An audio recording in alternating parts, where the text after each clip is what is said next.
Hey, welcome in. Welcome in, Owen, Hunter, 202. And yeah, thanks for the lurk, Prof. If you're listening, I don't know, but you're lecturing in another Windows. But thank you for the lurk. Appreciate it. Dear. Yeah, how you doing, folks? Funny, I was just over in Ivan Neo's stream before this, and he was saying how he, usually tries to prepare, have some idea.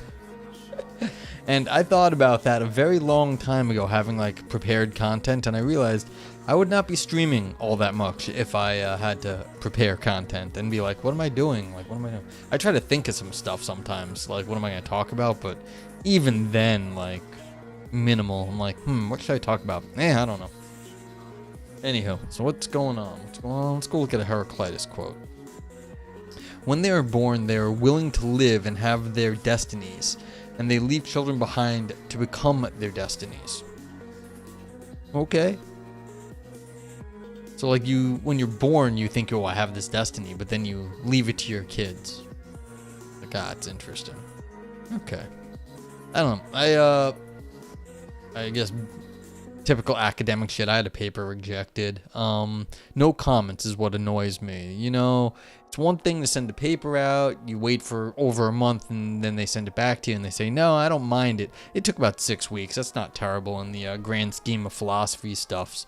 6 weeks is, and it was a top journal, and so the top journals, they get a lot of stuff, and so they say, look, if we don't like it, and we'll try to get back to you within, 8 weeks. No guarantee on the stuff, but it would have been nice for them to at least say something. Still, I have decided to rewrite my conclusion, and, yeah, which is interesting. So I was like, I've never really been that good at introductions and conclusions. Meat of the philosophy. I want to write myself some philosophy, and like summing stuff up. It's like, whatever, who cares? But it's like I've been working on being more rigorous in like my academic, my kind of like being more scholastic, more academic-y likey stuff. So yeah, and thanks. Being cat like in HR, yeah, yeah. I don't, yeah. How you can, like, I can only be in a few streams at once before I start losing my mind and I can't pay attention, but it's like, I know other people can do it. But I'm thinking, like, I've upped my game in certain areas, and now I have to up my game in other areas. It didn't really matter if my, like, conclusion was just, like, sort of a summary in the past. But now I have to up my game to be, like, all around. Like, if I have better, content, it's a letdown at the end to, like, have a crappy conclusion. So I need to, like, up my content and, up my other stuff to, be all on par, and then I'll have a better paper. I gotta figure out where to send this one next, too. It's a little bit on the technical philosophy side, but not entirely. It's not like all like logic stuff. So I got to we'll see. I'm gonna rewrite the conclusion. I don't want to go overboard because like I came up with just right before stream I was working on it, which is not the best thing to be doing because you try to at least be somewhat paying attention to stream. Now I'm thinking about other shit, but like it's came up with a very clever idea to like round out the paper, and maybe I'll just hand wave at this stuff, which is just terrible. Be like tease all the people reading, like, and I know these people. They'll criticize me up, down, left, and right for doing this. I don't care. I don't give a shit. Fuck them. Like, it'll be fun. And so it'll just be like, hey, look, another perspective on other things that are happening. So it's like, I don't know what the phenomenon is. I don't know, like, the big philosophy idea. I put this paper together. It's really good. We got good results. Like, the results are good. And then it's like, there is philosophy behind it. Like, there's a reason why I can write this paper and it hadn't been written before. Like, it's not straightforward. It's not obvious. It's like, okay, I got a really good result out of some non-obvious stuff. Why? There's got to be philosophy there. So it's like the old quote from Wittgenstein, like a huge amount of philosophy in a drop of grammar. So that's what it is. It's like you just change one little thing in your grammar, your logic, all this stuff, and then all of it, and then everything else seems to just like flow out. It's like, nah, there's a reason why after all of the work got done and you make one little change in like some insignificant spot, everything else seems to get fixed. There's a huge amount of thought that went to that one little thing. Then you have to explain what the fuck that was that you did. It's like, well, if you just do the like little logical change to make the little tweak, that's good and you might get good results, but it's not enough. People need to have like a philosophical justification. They want to have a reason. They want to know why things are the way they are. It's not enough to get the right result. They have to understand, and that's what I'm working on at the moment. It's like, what is it that is different now, and what is different now in a way that you can like explain to people. And it's not so simple. It's like, okay, we read all these philosophy papers. Some of them are better than others. You say, and I remember it was too bad. We read that Nietzsche paper over on the Halloween, the day before Halloween or whatever. And, or was it Halloween? Whatever it was. And it was like, we were reading a paper on Nietzsche and the guy seemed to miss, like a Nietzsche scholar didn't understand the eternal recurrence. It's like, why? He didn't get any of the facts about the eternal recurrence and the passages wrong. It was that he was treating the passages like a textbook. Like Nietzsche was writing philosophy to be like studied and used as like a test and to hold your life up against. And that just seems like a weird take on Nietzsche, who is explicitly writing parables, things that are like instructional. And so the littlest thing between a textbook, which is instructing you, and it's instructing you, versus a parable, which is meant to give you suggestions for the future. It's not exactly meant to be like, this is how things are. You have to learn this in terms of like a procedure, like a decision procedure, like a manual. It's the difference between a manual and, like a just so story. Like, a myth. It's to give you an idea of like ideas about how you might want to live your life, how you should live your life. Not, this is like what you have to compare your life to. This is the rules. It's not what Nietzsche was up to. And so like that little weird thing, and how do you even describe? I'm having trouble describing the difference between a parable and a textbook right here. It's like, well, that's the difficulty. How do you say that? And then you might understand what that dude fucked up. It's like, well, that's not, it sounds easy, not so easy to actually do. And the fact that someone of skill makes these sorts of mistakes is because it is subtle. It is not so easy to do. So this is what I've been just consuming myself with. Other than that, I've been feeling pretty good.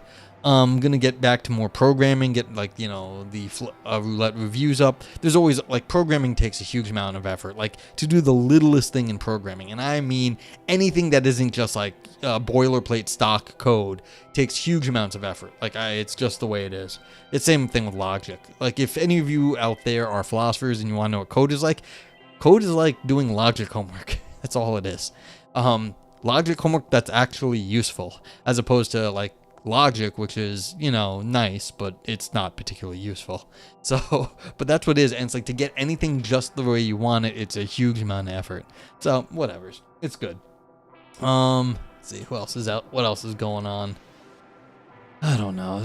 Should we look at some daily news? I think Ivan was talking about this too, because there was something I actually was thinking I wanted to look at. Philosophy is a luxury good. Yeah. I wanted to see what this was. I think Ivan was touching on this. I was like, yeah, this is good content here. Let's see. The Templeton Foundation. Oh, God. Why? I wish I could hide this stupid thing. Hey, what's up, Semiotics? Welcome in. So, yeah. Blah, blah, blah, blah, blah. Templeton, they can give all the money. I don't really care about Templeton. If like you feel bad, then you don't have to take their money. But like the idea that they're giving money for certain kinds of philosophy, that's okay as long as they're not being dicks about it. And they're not really being dicks about it. So I'm not okay with Templeton's like stuff. It's like, yeah, they're gonna pick their philosophy, but they always were. So yeah, blah blah blah. Like patron of a major philosopher, something extremely rare. Blah. Yeah, Lorenzo de' Medici was the patron of Michelangelo, Lord Shaftesbury for being patron of John Locke. Yeah, a lot of these people there. So, if you decide not to become a patron of my work, I hope you'll consider doing that for some other substantial talent. It's interesting. Like, could you actually go do this? Like, yeah, could you actually go do it? This isn't new at all, is it? Well, this is an idea. It's like, I just find this interesting. What is actually the funding of philosophy? And like, is this a way of doing it? Like, should you be marketing yourself in some other way? And it's like rich patrons doing it. Well, philosophy, it's like, do we just stick with the way things have been done in the past? Like begging academic stuff to pay? Or should we bring back some new, like an old funding model that might work again in the future? I don't know. This is just weird. Wittgenstein, remember, did his best work in the trenches of the war, and that's kind of crap. The best use of a Clubber Lang analogy. Okay, if we pamper philosophers, we can expect the quality of work you get from Rocky during Rocky 3. Remember, he got spoiled and lost to Clubber Lang before he got his hunger back. See, I hate this. I fucking hate this. Do you need to suffer to write good philosophy? Is that really what it is? I mean, probably, but like, it shouldn't be necessary to suffer to write new philosophy. Pity the fools. Yeah. Oh man.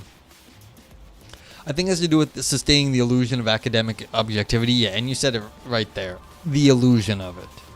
Because you're still getting paid by certain people, and a lot of times they give you money and you have to be careful about what you say, but not all the time. It's not as bad as... Like, sometimes it's bad, not all the time. Not all the time. So, yeah. Yeah, certainly logic doesn't require suffering. That's... Actually, I'd argue that's just false.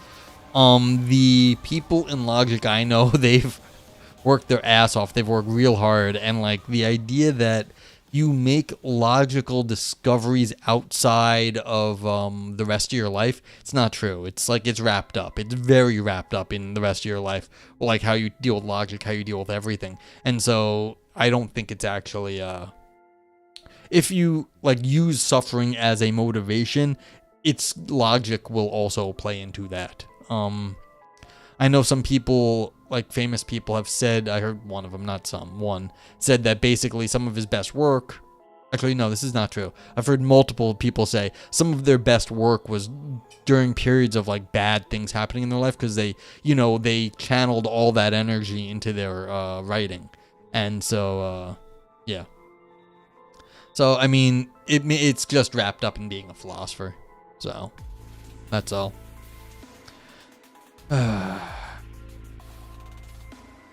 Yeah, so it's like this is a good post, whatever it is, because this is actually a fun post. I mean, I could read it more carefully, but the idea that, like, you know, philosophy is a luxury good that rich people found it, that's exactly what academia is. Academia is a luxury good at this point in capitalism, and the idea that any humanities is not, because is like not a luxury good. It's mostly rich people that can afford to like not be like, oh, I'm just gonna go get a job. There's no military objective in Gaza. Least shocking headline I've read in a while. Rockwell Prize for Best Article on Ethics, Leadership, and Public Policy. Blah blah blah. Who got it? Is it just a new thing? It's awarded. Who won it? All right, a blonde. The winner is Helen Froh, Professor of Practical Philosophy at the University of Stockholm, Director of Stockholm Center for Ethics of War and Peace. Okay, well, there you go. Smart person, head of a whole Center for Ethics of War and Peace. Only 10 grand. That's too bad.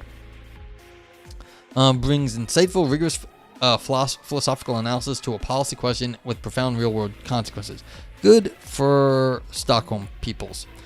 Runner-up for prizes, Joseph Millam, St. Andrews, for should health research funding be proportional to the burden of disease? What I really would like, and I've said this many times, is I wish we had the, I think in Finland or Sweden, they have fines are only given with respect to how much money you have. So if you're poor, your fine is small. If you're rich, your fine is much, much bigger. So like the kind of things you get fined for are relative to your income. And if, oh, I wasn't even showing stuff. Oh my God, I'm a terrible philosopher. I'm a terrible streamer, sorry. Yeesh. Remind me if I'm being an idiot streamer, please, because I did not switch. I was showing stuff on screen. I was showing daily news stuffs, and I did not even show it. Good job, me. But whatever. So yeah, what was I doing? Yeah, there is no military objective in Gaza. Yeah, so now I'm just be ranting for a long time with nothing on stream. Whatever, he's fine. Let's see. UK digital currency. That's fun.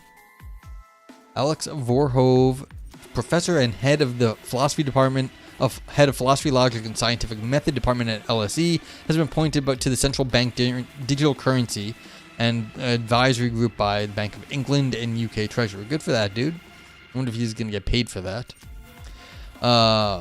This is just sad. ACU brags about strategy designed to achieve excellence in philosophy. This is after they laid off all their philosophers. It feels like, really? Oh, boy. The ad for the position states that it must be filled by a Catholic theologian, not a philosopher. It is perhaps just as well, since in the philosophy world, the university does not have a reputation for trustworthiness as an employer, blah, blah, blah. This is crazy, actually. Because they just fired all the philosophers, and then they're saying, oh, we need more. It's like, this is nuts. Good thing they are hiring a priest as the new dean after treating the philosophers like dirt. Maybe this new priest can help them ask for forgiveness, yeah. No one's going to apply there anymore. Well, shit.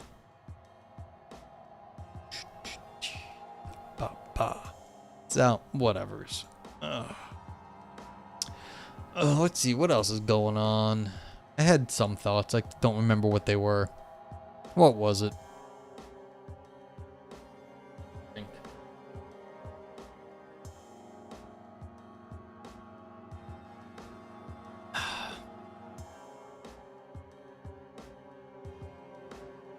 Let's see, what thoughts did I have? I was thinking about something. I don't know, I was thinking about shifting perspectives, kind of. Like you start off looking at one thing one way, you move to another one. There's a question between what's better, argumentation, like do you realize you're wrong, or do you have to look at the world a different way? And what's the difference between the two? Like I could say, alright, well from what I say here, like I believe, let's give a position. Taking Templeton money in philosophy is okay, even though they have a straight up religious sort of bent to what they're trying to do. If they are giving you the money and they're paying you a certain amount of money for a certain amount of work and you do the work, you don't have to agree with them. That's fine. Now say like I realize by saying that all of a sudden I'm saying, well, the Templeton Foundation isn't that bad. And I realize, I thought they were bad. And now I'm saying it's not that bad because, why should philosophers turn down some money, especially if there aren't any strings attached? You might not get any more money if you say something they don't like. But again, you don't have to, if you go into the situation knowing that, that's fine then. So say you start to realize, well, maybe I don't hate them as much as I thought they did. What's the difference from not hating them as much as you thought you did from the get-go? There's like two different ways to come at the same sort of conclusion. And one's just like the way you were looking at the world is one way. And then the other one is you sort of reasoned your way into that position. What's the difference there? Like, how is it that you can like reason your way into a position, and the other one is sort of like some phenomenal logical way you existed, that the way it looked to you is less bad? Like it seemed okay versus you reasoned your way into it. And this is what I was thinking about the other day, today. I'm not sure. There's clearly a difference because you can look at the world a certain way and then you can also realize things, and they're clearly different at times. At other times, it seems like, you could come to the same conclusion and then you'd be in the same position. So it seems like other times they could meet, and then other times it's like, well, no, I look at the world this way and the reasoning is separate, like the logical reasoning is separate. So this is what's getting to me. It's like, what exactly is it to shift your position in terms of your perspective? Perspective seems like, okay, I see the world in a certain way. How does that relate to logic when you can like logic yourself into the same position? Like, oh, I don't hate them because, I realize the things that I was caught up on, I shouldn't have been as caught up on, like hung up on, I should say. So these are like, shifting perspectives, things like that. How do you go about getting yourself to see the world in a new way? It's like you see there's a term from Wittgenstein. Once you understand the term, like what I've said, you can sort of kick away the ladder and see the world aright. Well, that's a phenomenological change. You are seeing the world differently once you understand it. But it's like you sort of have to reason yourself in, then you get rid of the logic and you can just look. And what's that relationship? Is it just metaphorical or is there more to it? And I'm starting to think there's more to it. There is some sort of logic of shifting perspective. That's tough because normally you say, well, it's true that like either you say like the way you feel about something, like, oh, well, I feel it's true. I can see the screen in front of me.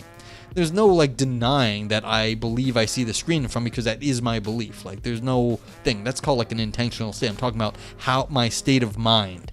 My state of mind is that like I can see the screen. Like I wave, hey there, look, I'm right there on the screen, and like I've got like, you know, web page up and things like that, all this stuff.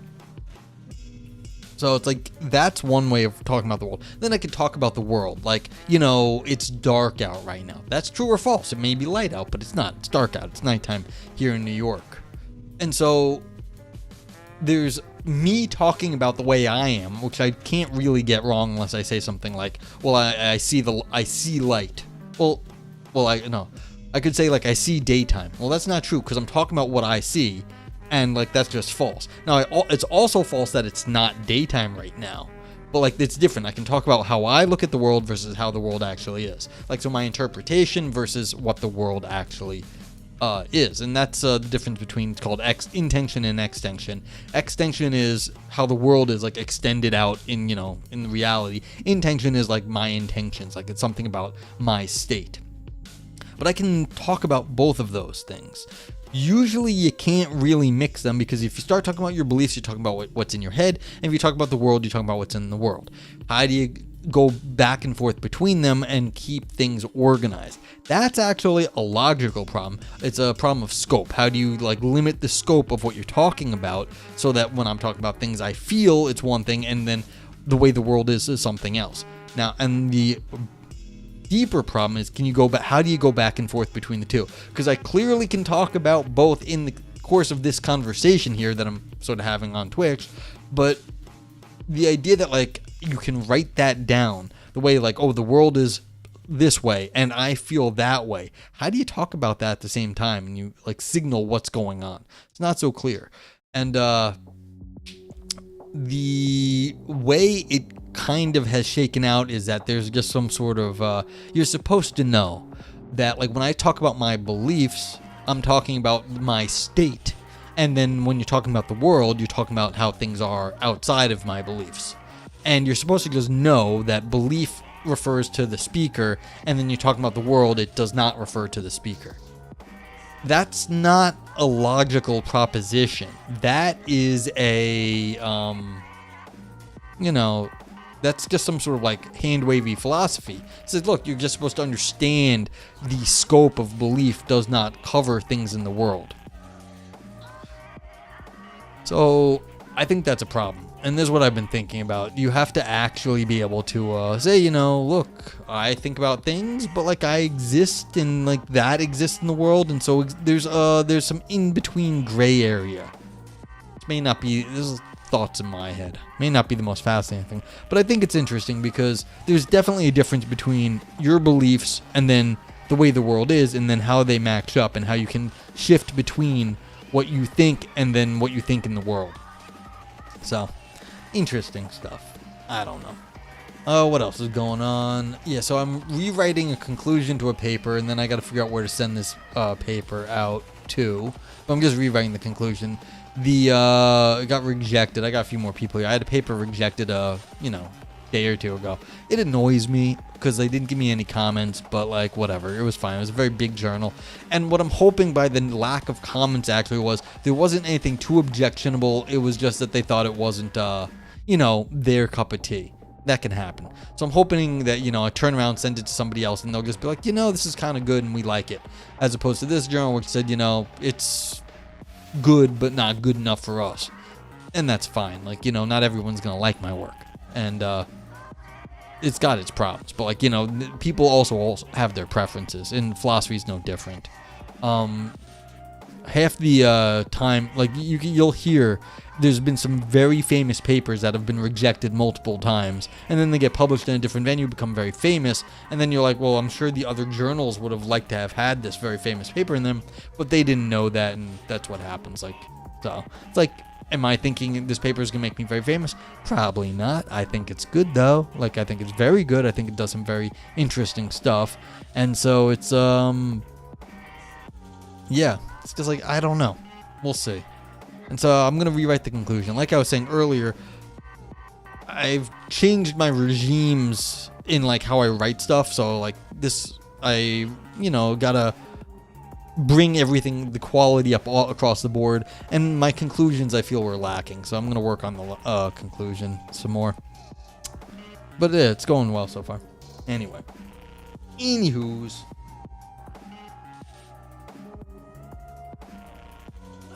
See, anything else going on? No new Taco Bells. If Tindarios is here, I don't know if Tindarios is around, but we can read the Friedrich Nietzsche stuff on Truth and Lies in a Non-Moral Sense for him if he stops by. Otherwise, we can go look. Let's go look at what's available. What am I doing? Jeez, this thing is weird sometimes. Streaming tech is weird. So let's just go see what the journal articles, if there's anything interesting, on whether it is and what it is. The dialogue taking place between Professor Whether and Professor What focuses on the nature of the relationship between ontology, conceived as a branch of philosophy concerned with the question of what entities exist, and metaphysics, conceived as the complementary part of philosophy that seeks to explain of those entities what they are. Bot posted something. I'm like, what the hell's going on? So confused. It says, yeah, my new paper got published. Going well. I like the people are continuing to download the paper a little bit. It's nice. Yeah, so whether and what it is, we could let's see. Is it around? John Egeland. Scientific Evidence and Francesco Frada. Yeah, well, let's go see if it's available. It's 12 pages. Let's see. If it's too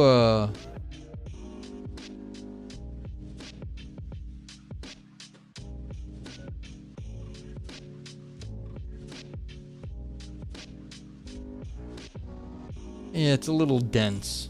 So, why did that happen?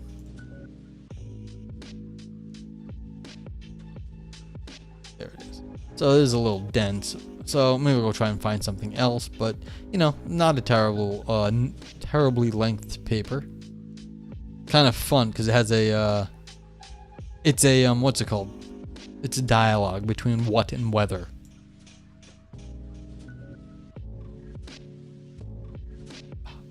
So I'm gonna hold on to this one a little bit. A few seconds.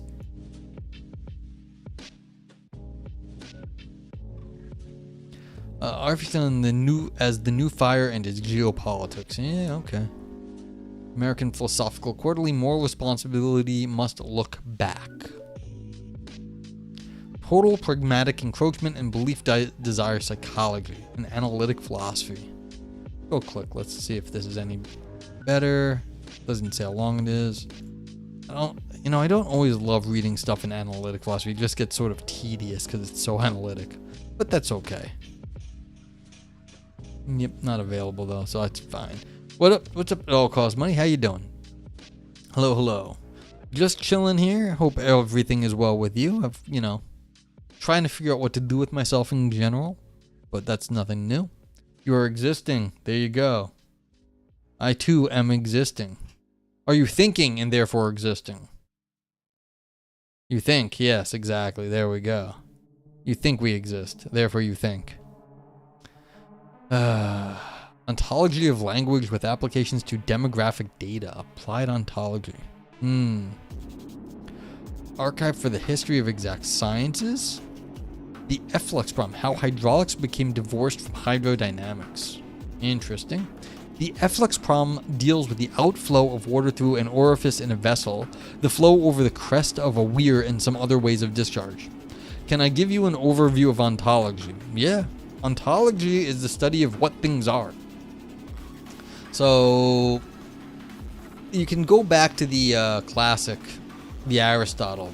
In his metaphysics, metaphysics really is just like, ontology is what things are. Metaphysics is trying to explain some stuff about that. But basically, if you think about science and physics, because he had his metaphysics and then he had his physics. He describes physics as things that take place over ranges. So, like, I've got a pencil right here, is pencil. And pencil has a length. And so it's like it goes from starts here and like it goes like to the point over there. And so it has a length and there's a range of stuff. That's very different from saying this is a pencil. This is a pencil has no range. It is or it is not in a pencil. So the thing about ontology is it's talking about singular objects. Whatever it is, it has to just be one of it. There is no range. And so when you're talking ontology, you're talking what objects are in themselves, not in themselves, separate from like, just like as the thing. What is the object that makes it that unique thing? And so, you can talk about pencils, like, maybe they have ability to write. You can talk about the properties. You can talk about like how they're, things are arranged in certain ways. But yeah, so that's basically it. It's just it's talking about what the world, what are the denizens of the world. You sometimes hear ontology describes the denizens of the world, what exists in our reality. So we've got people, we've got pencils, we've got computers, and then some people are like, no, we're nominalists. All we have is atoms arranged in certain ways. So this isn't a pencil, this is a bunch of atoms arranged pencil-wise. And you'll hear this said a lot. It's terrible, but whatever. So atoms arranged pencil-wise. And then you've got, the things that are singular are the atoms. There's only a few of those. Or there's not a few. There's many. But it's not an infinite number of those. And so you've got atoms, and they are arranged pencil-wise, and somehow that's what this is. And that's kind of talking about ontology, is talking about singular objects, not ranges. As soon as you get to ranges, you are doing something else. Ranges have to do with physics or mathematics or something else, but not, so that's all. Money, yeah, where's my money at, motherfuckers? Gotta go get more of that. Atoms, protons, neutrons, electrons, quarks, gluons, etc. Yeah, so that's what it is. So when philosophers talk about atoms, they are actually using the old Greek sort of version of this stuff that says like the atoms are just, we don't know what the atoms are, but we're just going to say whatever the fundamental building blocks of the universe are, those are the atoms. So it's like what we use atoms for nowadays is when they had thought they had got to the building blocks. I guess in the 1800s or whatever, 1700s, whatever. So they called those things atoms. And now, of course, we can break them down to neutrons, electrons, quarks, gluons, etc. But whatever it is, like if it's strings, then they'd be like strings are like whatever the atoms are. So when I say atoms, I mean like the old Greek sense of whatever the lowest base building block of reality is. So it's like there. It's just atoms and void. Whatever that is, and they're atoms arranged pencil-wise, human-wise, computer-wise, atoms just however they need to be arranged. Yeah. Hey, Lumpy, how you doing? What's going on?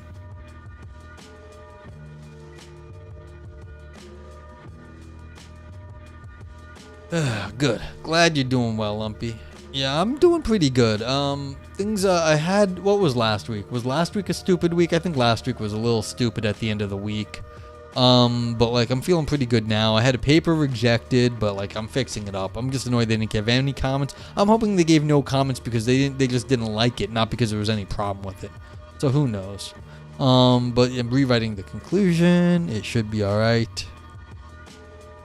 British Journal for the History of Philosophy, the concept of dignity in Edmund Burke's writings on the French Revolution. Interesting. Between Theophrastus and Alexander of Aphrodisias. The idea that nous comes from without, deriving from Aristotle's generation of animals, became a key element in the late ancient and medieval accounts of human rationality, drawing in Aristotle's De Anima. You've been trying to reread Hume and he makes you angry. Why does he make you angry? Is it just annoying language or does he say stupid things? Because Hume was not stupid. It's kind of how it goes. But like if you disagree with him, that's fair too. Stupid things, yeah. This is always a problem. You have to sort of start picking, like all these old philosophers, they said a lot of dumb stuff, and what has lasted is the few things that, you know, that wasn't so dumb over the years. But it's been hundreds of years since Hume, and so we have started to, you know, a lot of the stuff he says is just stupid, is going to be stupid. But the question is, when he gets to things that aren't stupid, why has it lasted this long? Like, why has it lasted, whatever, 300 years?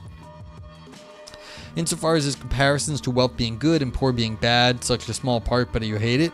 I mean, it's better not to be poor. I agree with that. I don't know what he said about it, though. I don't know if I ever read that part. But, like, yeah. I mean, I like, it would be better not to be poor. Like, that's completely, I'm completely in agreement with Hume on, if that's what the thing was. Hey, Fat Girther. Is it a valid stance to claim that nothing exists? Valid in the sense of just being logically consistent. Yeah, there's people that hold that sort of thing. It's hard though. It's very, very hard to claim that nothing exists. I think this actually, you can do it. You can go back to Parmenides. Parmenides basically says nothing happens. The world is just, you know, just whatever it is. Nothing happens, nothing moves. And so you can go, you can push this, but it's very difficult. I mean, you have the immediate problem of like the Descartes, I think, therefore I am. Now, do you deny I think, therefore I am? Because then you would have to say that you exist, and then that would contradict your nothing exists. Now, you can do the Parmenidean all is whole and sort of like there is no change, all change is an illusion, and so whatever exists, like it's nothing's happening actually. That you can, yeah, you go look up Parmenides and contemporary takes on Parmenides, you can do it. So it's like, it's just, it has to be, you have to be pretty sophisticated to like pull it off though.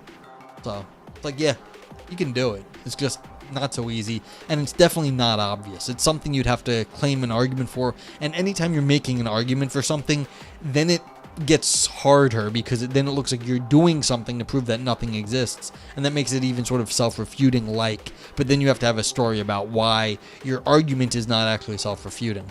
But you can do it, and it has been done, and you can go look up sort of like contemporary Parmenideans and see what their strategies are for that. So I'd probably suggest not trying to argue that nothing exists, because I just don't see, like, you're gonna be up against a lot of resistance, because it's one of those, like, you know, I can like poke you and stuff, like, and you're just be like, stop poking me. I'm like, nah. And you can be like, well, stop poking me. I'm gonna be like, nah, see, you exist. You're annoyed, and that's how you know you're existing. So it's like, yeah, stupid, annoying brother stuff. I have a little brother, so it's like, I'm not poking you, I'm not touching you, I'm not touching you, I'm not touching you. It's like, and you're going to deny you exist, and you're getting annoyed and stuff. It's like, it's sort of self-refuting. Like, or it's very easy to annoy somebody into being like, well, kind of, you have to exist. What is this? Was this Samuro Kasha is a big philosopher of biology. So, yeah. What is this? I don't know. Something's going on with the British Journal of Philosophy. See if PDF is available. No. Okay.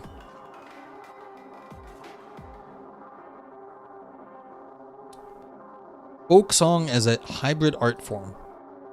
David Atkinson. I feel like we've read David Atkinson before. It's 11 pages. Let's go take a look.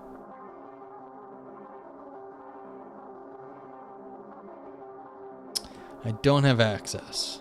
Let's see.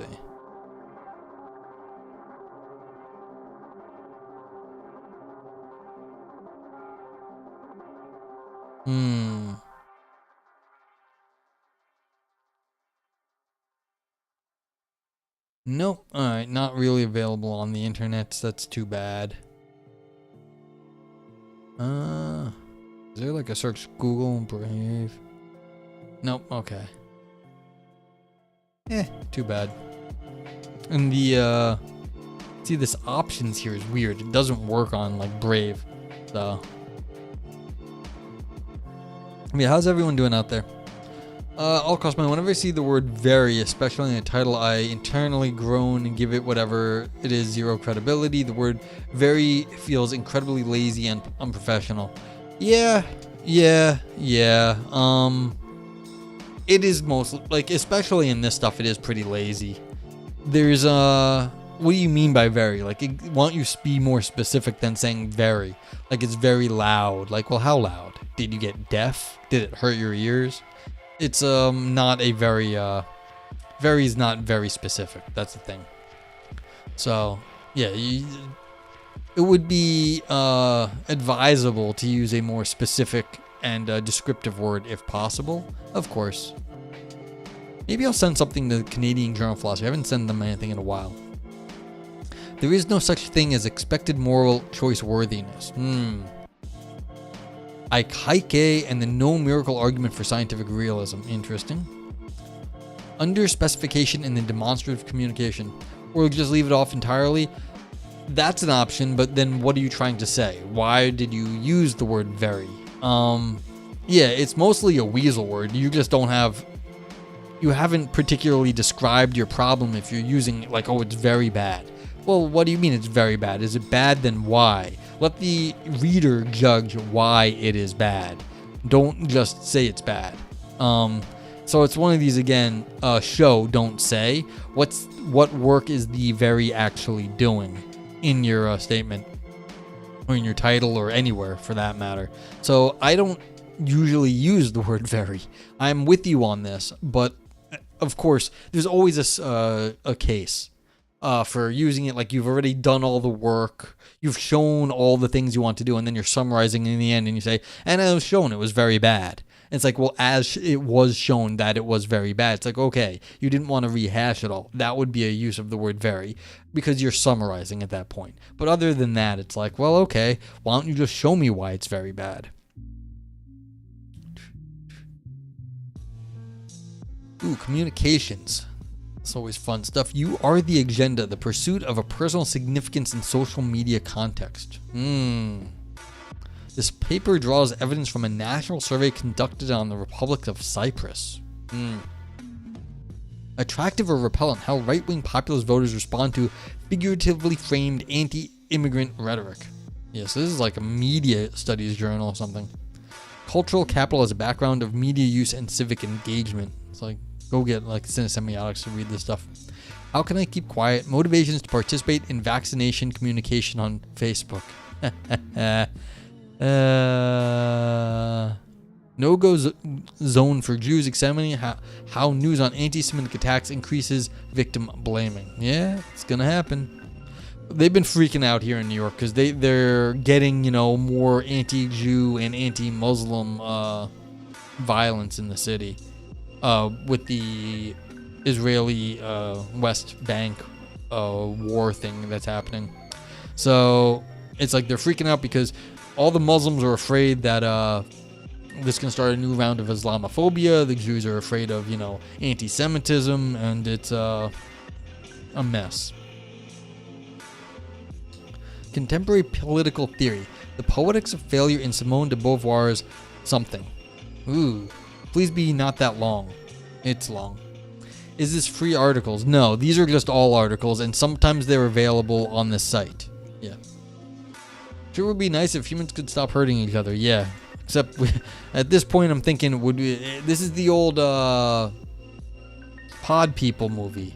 What was that? Soylent Green or whatever? I forget. There's a great movie where like aliens come over and people are like, oh, they're great. There's no more violence than wherever the aliens land, but like they're basically taking over the humans. But like the humans are like, oh, all the wars have stopped, and the people who are alive still are just like, yes, you are all zombies now. The aliens are now turning us all into zombies. It's like, well, humans do like they're fighting. It's a good movie. It's like if you fall asleep or something, they take over your body. Yeah. Anarcha-feminism. 3 pages. What is this? Download PDF. Okay, it's a, no, don't bother with that. It's a book review. I was like, why is that 3 pages? Yeah, it's good to just chill. Usually I'm like blabbing and blabbing. It's like, I don't know. Do I have anything to say? Not really. Chill out with everybody. Authoritarian populism, democracy, and the long counter-revolution of the radical right.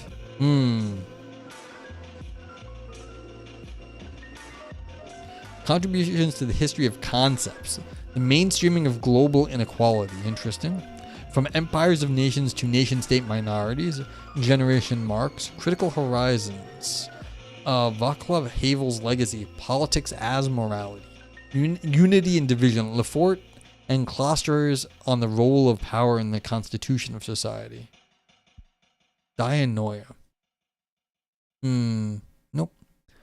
Let's see. It's in Spanish, it looks like. Este ensayo aborda uno de los debates más álgidos de feminismo contemporáneo, a saber la disputa. See, I can read it. I have no idea what I'm saying, though. Erkenntnis. Agnosticism involving doxastic inconsistency. I'm sure everyone out there is like super interested in agnosticism involving doxastic inconsistency. I mean, this is saying if you have inconsistent beliefs, then you shouldn't make a claim. But I mean, why did they have to? They have a very fancy sounding title. This person argues that sui generis views are preferable to non-belief and higher order belief views because of the 3 dominant contemporary conceptions of agnosticism. Only sui generis views leave room for the possibility of agnosticism involving doxastic inconsistency. Okay. Logical instrumentalism and anti-exceptionalism about logic. I should just look at this because I know something about anti-exceptionalism about logic. This paper critically examines instrumentalism as it has been put forth recently in the anti-exceptionalism about logic debate. Anti-exceptionalism about logic says that logic is more like a science. It's just a very, very slow-moving science. And so when people make logical discoveries, basically it modifies the logic, same as like you make a physical discovery, and then you have to sort of like revamp your understanding of physics. And so there's nothing special about logic. It just is, slow-moving. Discoveries take a while. Like you have to talk things out, and we get different data from different places. So that's what logical anti-exceptionalism is. It says logic is like more like a science than anything else, than maybe a math or anything. Okay, so author will argue that if one wishes to uphold the claim that logic is significantly similar to science, as the anti-exceptionalists have it, then logical instrumentalism cannot be what previous authors have taken it to be. The reason for this, I will argue, is that as the position currently stands, first, it reduces to a trivial claim about the instrumental value of logical systems, and second, by its denial that logic aims to account for extra-systemic phenomena, it significantly differs from science in contrast with the AEL agenda.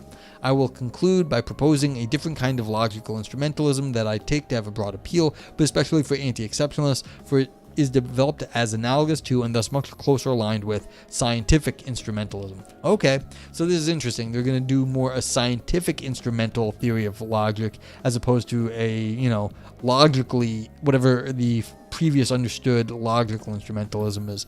I don't care about this, but it's interesting, and I like the fact that because I have a paper that's under review that brings up anti-exceptionalism, so I like that it's a contemporary topic. European Journal for Political Theory, Cricket and Colonialism Toward a Political Theory of Sport. I mean, this is a big deal nowadays because of the Saudi Arabian government buying Live Golf and then putting a ton of money into it, and then having that merge recently with the big PGA, the Professional Golf Association or whatever it is. I have not heard about either exceptionalism or anti-exceptionalism. Care to elaborate? Yeah, I actually know something about this. So this is a recent debate. It goes back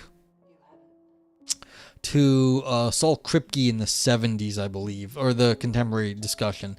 He was analyzing something from Lewis Carroll, who was if you didn't know, Lewis Carroll, the author of Alice in Wonderland, was a mathematical logician. Like, he was a formal philosopher, kind of like the stuff I do. So if you like click on my papers, like, you'll see like logic stuff sprinkled in with the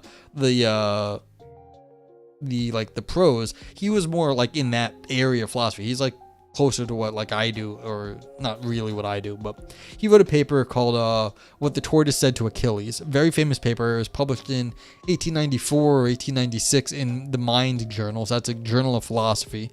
One thing that is fun to find out recently was that it got rejected. The the journal editors didn't actually understand what was going on, and they started like talking to him like, what the hell are you doing? Like, we don't understand what you're talking about. So we had to like argue with the editors to explain why it was significant.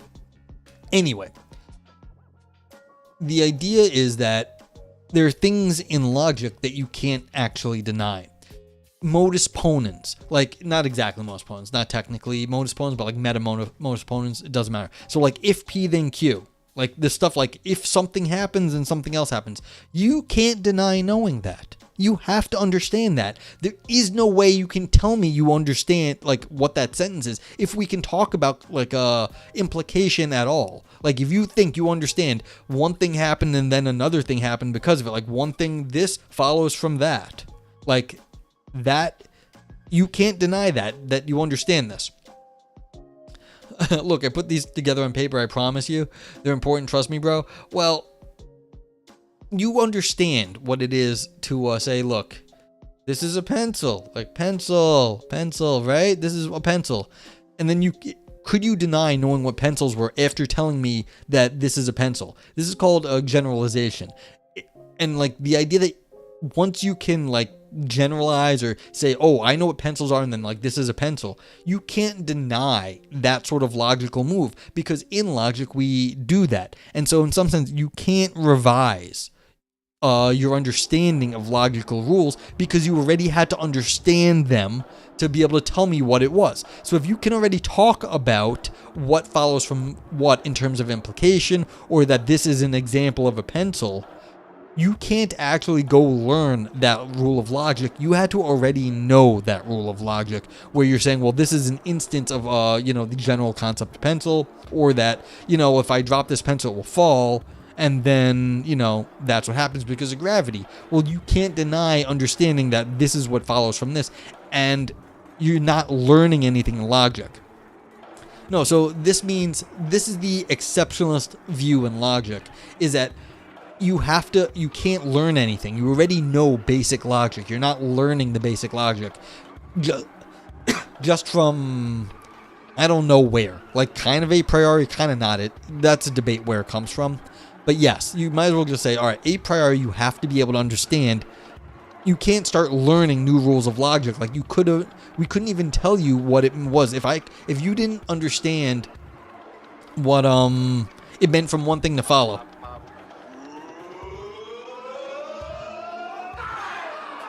Ivan, welcome in. We were discussing the logical exceptionalism, anti-exceptionalism debate from At All Cost Money. But welcome in. How you doing, Ivan? Shout out. How'd the rest of your stream go? Talk music a little bit. Ivan. Not how you spell Ivan. That's how you spell Ivan. Anyone who doesn't know Ivan, he is a science and philosophy streamer. A good guy. How'd the rest of the stream go? If you gotta go get a bite to eat or whatever. Yeah, quantum mechanics at the end. The superposition of... I was gonna say something inappropriate. Yeah, cool. Yeah, so quick breakdown of what we're talking about. The exceptionalism versus anti-exceptionalism debate in logic says the exceptionalist says logic is special, and the reason it's special is because you can't learn the rules of logic. You had to know them somehow a priori. So the idea that like you know what one thing following from another thing is, you couldn't have been taught that. You have to just understand what it is in order to even describe the situation. The logical anti-exceptionalists, you made the mistake of even mentioning politics. Boom, there you go. Yeah. Says no, logic is more like a very slow moving science We learn stuff about logic through logical research, and then we have to revise our logic. So it's like, okay, we realize we can't describe certain things. We have certain problems. You have contradictions in logic, and then you change the logic. It's like you do an experiment, and you you change your physics when you find out that like your experiment didn't go the way you thought it would. And that makes logic more like a theory choice. You're looking at different logics. You're trying to figure out which logic works best given what we understand about the world. So, yeah. And that's it. So I hope that made sense. It all costs money. So the anti-exceptionalists say that it's not exceptional. It's sort of congruous. It's sort of on a spectrum with science. That our logic in general is subject to theory choice. You have different reasons for choosing different logic. You're describing different phenomena. But over time, you learn more and more about the phenomena that are important. And then you adjust your logic as it goes. The exceptionalists say no, there are certain hard facts in logic that you can't get around. There is no revising those things, and that's why it's special, because it's not like physics where you could say, oh, we're going to like change up all the things like to a different theory. No, it's like implication is implication is implication, motherfucker, and you're not changing implication. If P then Q, P therefore Q. That's what it means, and like that's it. And so there's a few rules in like philosophy and like logic where it seems really hard. And I was saying before, like instantiating like this is a pencil. Like, okay, of all the things out in the world, there's a pencil. If you couldn't have told me it was a pencil to begin with, you couldn't actually have explained what it is to instantiate a pencil. But in that case, we couldn't even be talking anymore. Lamp. Okay. Linux, Apache, MySQL, and what is it? PHP, yeah. So that's the logical exceptionalism, anti-exceptionalism debate. Yeah, I forgot for a minute. It's been a while. Yeah, I had a lamp. I still might have a lamp. Although I think I have Nginx though, so it's a lamp. That's what my blog runs on.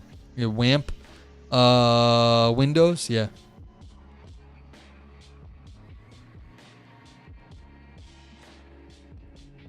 Yeah, so I just been chilling.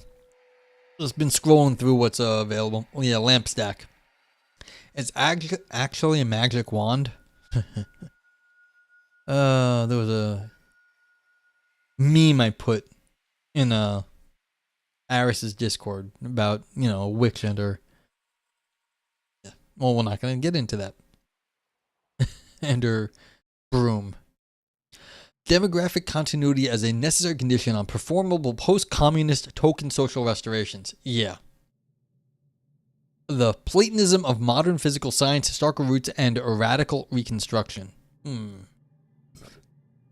Simulated data in empirical science. I don't know if I want to read any of this crap today. Myth, Sacrifice, and the Critique of Capitalism in Dialectic Enlightenment. Where are we? What is this? History of European Ideas. Says MX, I feel strongly that wands are silly if they aren't of the magic sort. I mean, yes, but what else are they for then? Oh, hell no. Techno mages. Yeah, okay, that's fair. I mean, if people want to run around and, do stuff with their wands or whatever, fine. Metal detector wands, yeah. Why else carry a wand around? I don't know. People like to, was it the LARP? The live action roleplay? So, I mean, it's kind of a magic in, like, whatever world they're role-playing. Which is fun, I guess. Then there was like Harry Potter wands. People do it to be like a Harry Potter fan. Yeah.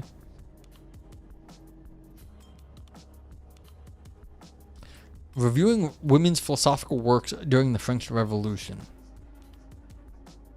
There's 12 pages. Let's see if it's available. Team Slytherin, exactly.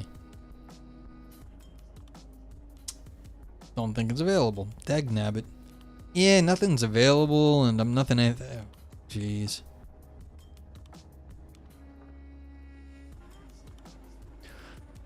No, just chilling at this point. Been here an hour, not even finding anything.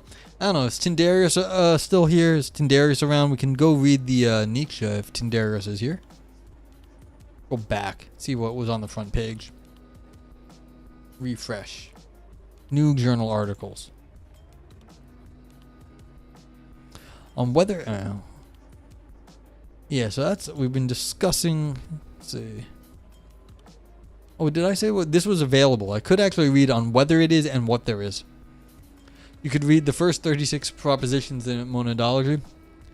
Ooh, which Freddy N? What's Freddy N? I don't know. The monadology. Do I have that available? Sure, that should be available somewhere online.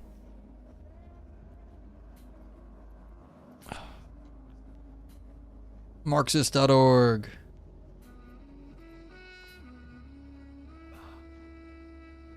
Do you read all day? I have a job, Fat Girther. I sit and scroll social media on my phone most of the day and on my computer, and then I do some paperwork. That's what I do. Well, that's if my computer will load anything.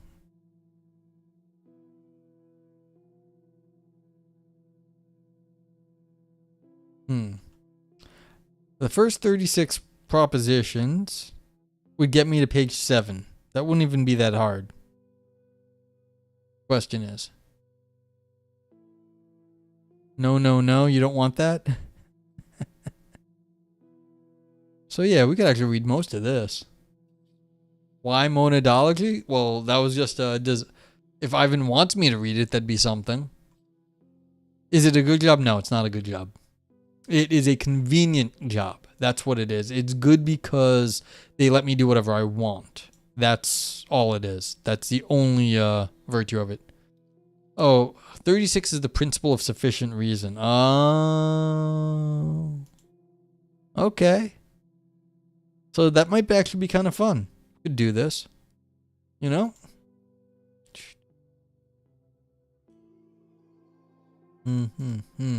Interesting.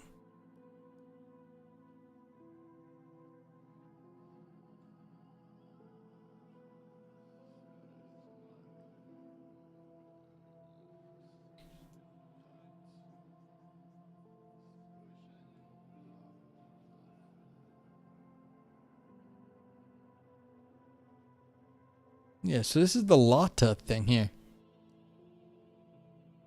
Oh, Freddy N. I was wondering which Friedrich Nietzsche I was going to read. That's what you were talking about. On truth and lies in a non-moral sense, but it was requested by Tindarios, and I'm not going to read it unless he's here, so we're going to do something else.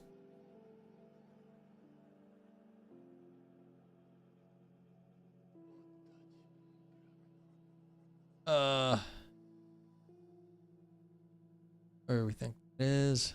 Nope. This one. See if that looks good. On to monads then, exactly.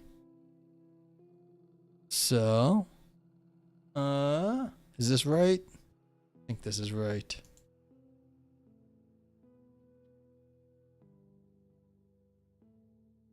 I misclicked. Sorry. Excuse me one sec while I do a little bit of background paperwork. I got to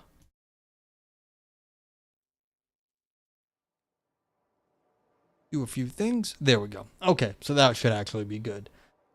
Also streaming to YouTube. Thank you for a YouTube viewer. Thank you for swinging by. There we go.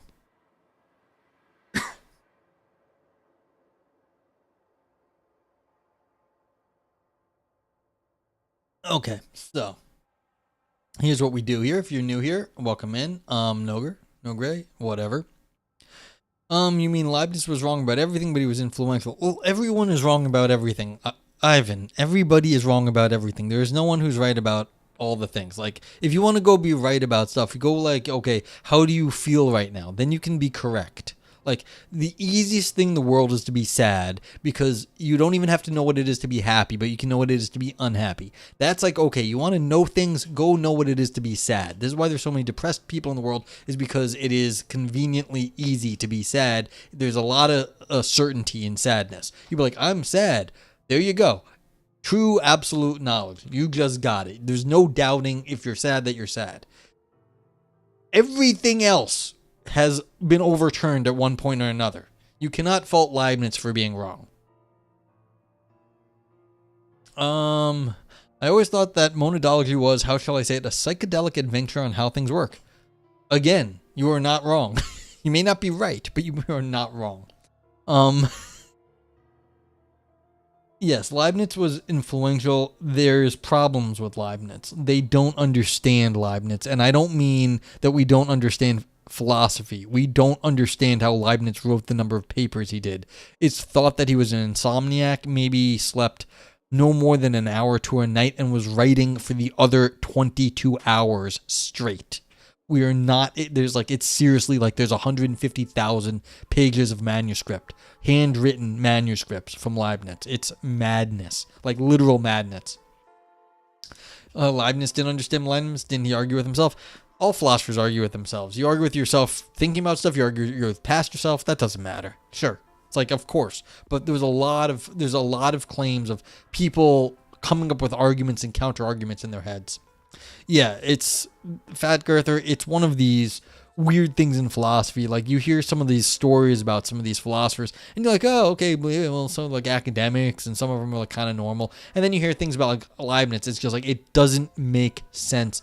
The amount of output he had, it physically doesn't make sense. They don't know how you can like physically maintain that level of output. It's just confusing.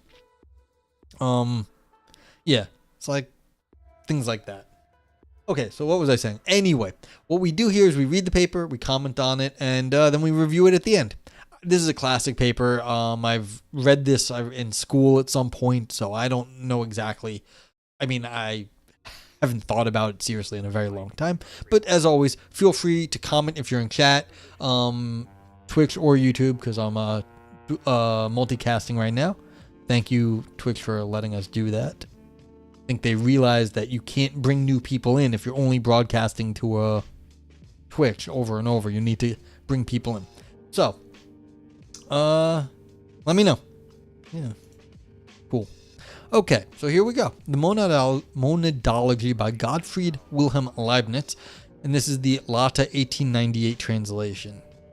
The monad, of which we shall speak here, is nothing but a simple substance which enters into compounds. By simple is meant without parts. Okay, so we were just talking about atoms earlier. This is just a new term for atom, okay? And by atom, of course, in Leibniz time, maybe they even knew that there were I don't know if they knew that there were subatomic particles. What does it say what year? The monadology is 1714. So I don't think they knew of I don't think they knew of subatomic particles back in the 1700s. They may have just known about some of the atoms, but I think that's yeah. I don't remember my history of chemistry. History of chemistry is interesting stuff. Like, I'm not kidding. Like, it's very sort of fascinating how that broke down over time. Okay. And there must be simple substances since there are compounds, for a compound is nothing but a collection or aggregatum of simple things. That makes sense. So you take your small pieces, you got your small Lego blocks, and that's how you build bigger things. And we know there's like complicated bigger things. So the question is, what level of science was he working with? Like, did he know that like hydrogen and oxygen make water? I don't think so, but who knows? You don't think they knew about atoms? Yeah, well, they knew about, like, they understood that you can make things out of other things. Because even during the old alchemy, it was sort of a proto-chemistry. You knew you had certain substances, you combine them to make other ones. He had Newton to work with, yeah, okay. But, like, again, the old chemistry, the old alchemy, it was still sort of like proto-scientific for whatever the time was. They knew you could combine certain substances into more complex ones. Yeah, and to fight with, of course. Now, where there are no parts, there can be neither extinction nor form, nor divisibility. These monads are the real atoms of nature, and in a word, the elements of things. Yeah, so this is just the real atoms of nature is just a throwback to the old Greeks. the old atomists. I think it was Democritus, actually, that said that. Don't remember. So he's wrong in step 3. Well, no. I mean, you just have to translate this into, like, whatever the modern lingo is. Like, if you think strings are the ultimate, like, symbols of the world, then that's what they are. Like, that's what you're saying. So it has no parts. That means whatever is below the string level doesn't make any sense, but that's all it is. It is the string. If you are a string theorist, that's what we're calling atoms. That's all it is. It doesn't matter. Like, these are the real atoms. Yeah. Extinction and fundamentality are 2 different things. Yes, that's fair. So, well, this would be, I think this is talking about sub-atom structure, like in sub-monad structure. So there's neither extinction nor form where there are no parts. So it's like below them, but that is, they are without parts. But like they themselves exist, and that would be the fundamental, wouldn't it? Socrates introduced the concept of atoms? Oh, I didn't know that. I thought it was Democritus, but okay, if you say so. I do not know my history as well as I should. Yeah, I mean, we'll see. Again, this is just sort of saying we're talking about whatever the most fundamental stuff are. Okay, no dissolution of these elements need be feared, and there is no conceivable way in which a simple substance can be destroyed by natural means. Yeah, again, this is the bottom.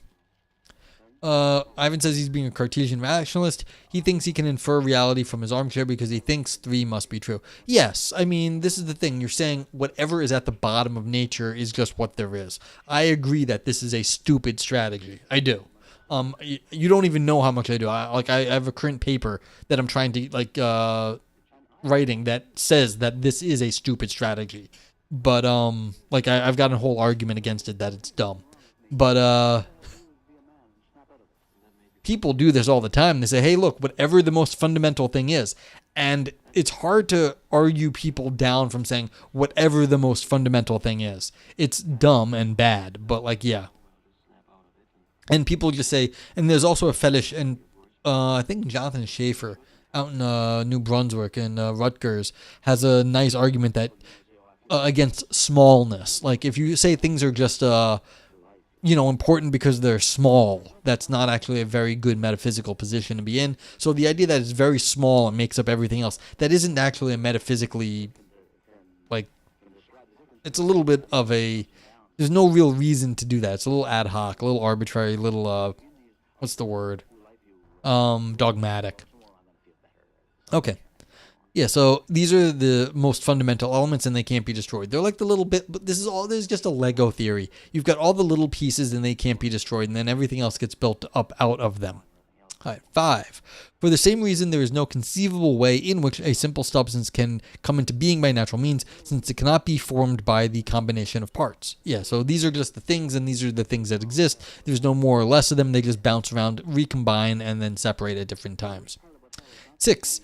Thus it may be said that a monad can only come into being or come to an end all at once. That is to say, it can come into being only by creation and come to an end only by annihilation, while that which is compound comes into being or comes to an end by parts. Yeah, so God creates the universe, and then things recombine as they do for a long time, and then when God destroys the universe, they'll all go away. 7. Further, there is no way of explaining how a monad can be altered in quality or internally changed by any other created thing, since it is impossible to change the place of anything in it or to conceive in it any internal motion which could be produced, directed, increased, or diminished therein, although this is possible in the case of compounds in which there are changes among parts. The monads have no windows through which anything could come in or go out. Accidents cannot separate themselves from substances, nor go about outside of them, as the sensible species of the scholastics used to do. Thus, neither substance nor accident can come into a monad from outside. Yeah, so these are the simples. They are the way they are, and they are unchanging, although you can move them around in space and combine them in different ways. They themselves do not change in any way. Again, you are assuming a very, very specific, and this is one of the things that Ivan's harping on, a very specific view of the universe that we don't have now, that basically it's like little building blocks and everything is built up from those. 8. Yet the monads have some qualities, otherwise they would not even be existing things, and if simple substances did not differ in quality, there would be absolutely no means of perceiving any change in things. For what is in the compound can come only from the simple elements it contains, and the monads, if they had no qualities, would be indistinguishable from one another, since they do not differ in quantity. Consequently, space being a plenum, each part of space would always receive in any motion exactly the equivalent of what it already had, and no one state of things would be discernible from another. Yeah. So what were we talking about earlier? How do you deny that there's nothing in the universe? This is one way to do it. You say everything is equally distributed in the universe, and then that means that there is no change between any place in the world, and so everything is of the same sort of quality. But for some weird reason that we're in a weird position, we are projecting some sort of difference in the universe. Now, Leibniz here is going to want to say they have different qualities and maybe they're different orientation in space, they're different distribution in space. So space is somehow different from the monads. There's like monads in space, and they're very sexy monads in space, whatever that is. And so their arrangement somehow in that space makes a difference, and that maybe some of the monads are different from each other makes a difference too. So, 9. Indeed, each monad must be different from every other, for in nature there are never two things which are perfectly alike and in which it is not possible to find an internal difference, or at least a difference founded upon an intrinsic quality. Yeah, so again, there are different places in space, they have a different history, something is different about them. Now you're thinking of Barbarella. Okay. Tell me more. 9 is sus. Yeah, this is defining. I agree 9 is a bit sus. You're defining them all to be different. Now, are you defining them different because they started off in a different place? Is that some intrinsic quality of them? I mean, of course, for in nature, there are never two beings which are perfectly alike. Clearly, this is different from our contemporary understanding of things like subatomic particles. All electrons are of the same sort of thing. They're all electrons. But if you're counting a position in space as a property, then no. I mean, no two protons are in the exact same spot. Or maybe you can actually do that with quantum positioning. But it depends on what you actually what you count as a property. If your position in space and your causal history are part of your property, then yes, then maybe you took a different path through the world, and therefore, even though every other proton in the world is exactly the same, it doesn't have the same sort of history that proton does. So it's yes, it's not this is not what we would normally, this does not follow modern science, but again, depends on how he's defining his metaphysics. 10, I assume also has admitted that every created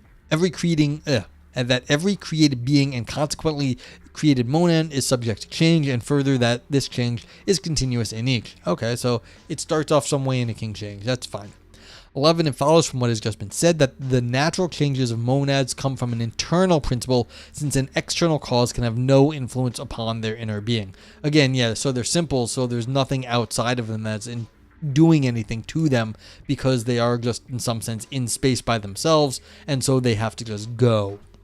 So I mean, objects have gravity, and the gravity affects the space-time around them, and so that is what is, doing stuff. Again, the fact that their internal gravities, the gravity would, change two of them, that's different, but these things are supposed to be so simple that they don't. Yeah, it's wrong. What's up, Unreal Brian? Ivan says the Cartesian strategy is to say what must be the case, come what may, but then if there is any way around an assumption, the scheme collapses. Yeah, I mean, if you're going to be rationalistic in that sense, you have to stay rational the whole time. Yeah, and it doesn't work. But yeah, there's no influence on their inner being, so you have no forces from outside. Everything has to be, just monads in space doing things because that's what they do. 12. But besides the principle of change, there must be a particular series of changes, which constitutes, so to speak, the specific nature and variety of the simple substances. Ivan says, maybe I'm thinking of Barbarella because, says Leibniz is psychedelic. Yeah, I mean, Leibniz was on low sleep. I was discussing this earlier. So, it might be. Might be hallucinating a bit. Unreal says, I took a philosophy survey at Pitt. The instructor was a grad student, a guy from the South with a thick Southern accent who was a big Leibniz fan. And whenever he would say monad with the Southern accent, I would, laugh my ass off.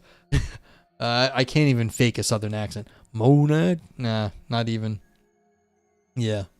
Monad. Wonder how he did it. Yeah, it's funny. You get all types in philosophy. Of course, it's the old thing. Talent is distributed quite evenly over the human population. You think like, oh, just because these sorts of people haven't done so well, it's just usually circumstances. And you go find out you have people like these like backwoods like hillbillies, and some of them are fucking brilliant. It's just they didn't have the educational thing that they would have ended up a professor, but they're brilliant, and sometimes they do end up professors. And then you get people with these like silly accents that you've never heard before, and you're like, where are you from? But yeah, happens. Okay. You seem smart, quite nice, but monad in a Southern accent did you in? Yeah, it happens. That's the thing. They are smart. They are very nice, but you're still there's still cultural differences. And so it's kind of fun. Okay. 13. This particular series of changes should involve a multiplicity in the unit or in that which is simple. For as every natural change takes place gradually, something changes and something remains unchanged, and consequently a simple substance must be affected and related in many ways, although it has no parts. Okay, so whatever the monad is, it may be evolving over time. I don't think Leibniz had the word evolve, but it's evolving over time, and that's just how it that's part of its changing over time, is its own evolution, because that's what it is. So it's a natural change, takes place gradually, something that changes and something remains unchanged. Yeah, so it's like, a little bit of evolution over time. So whatever that is. 14.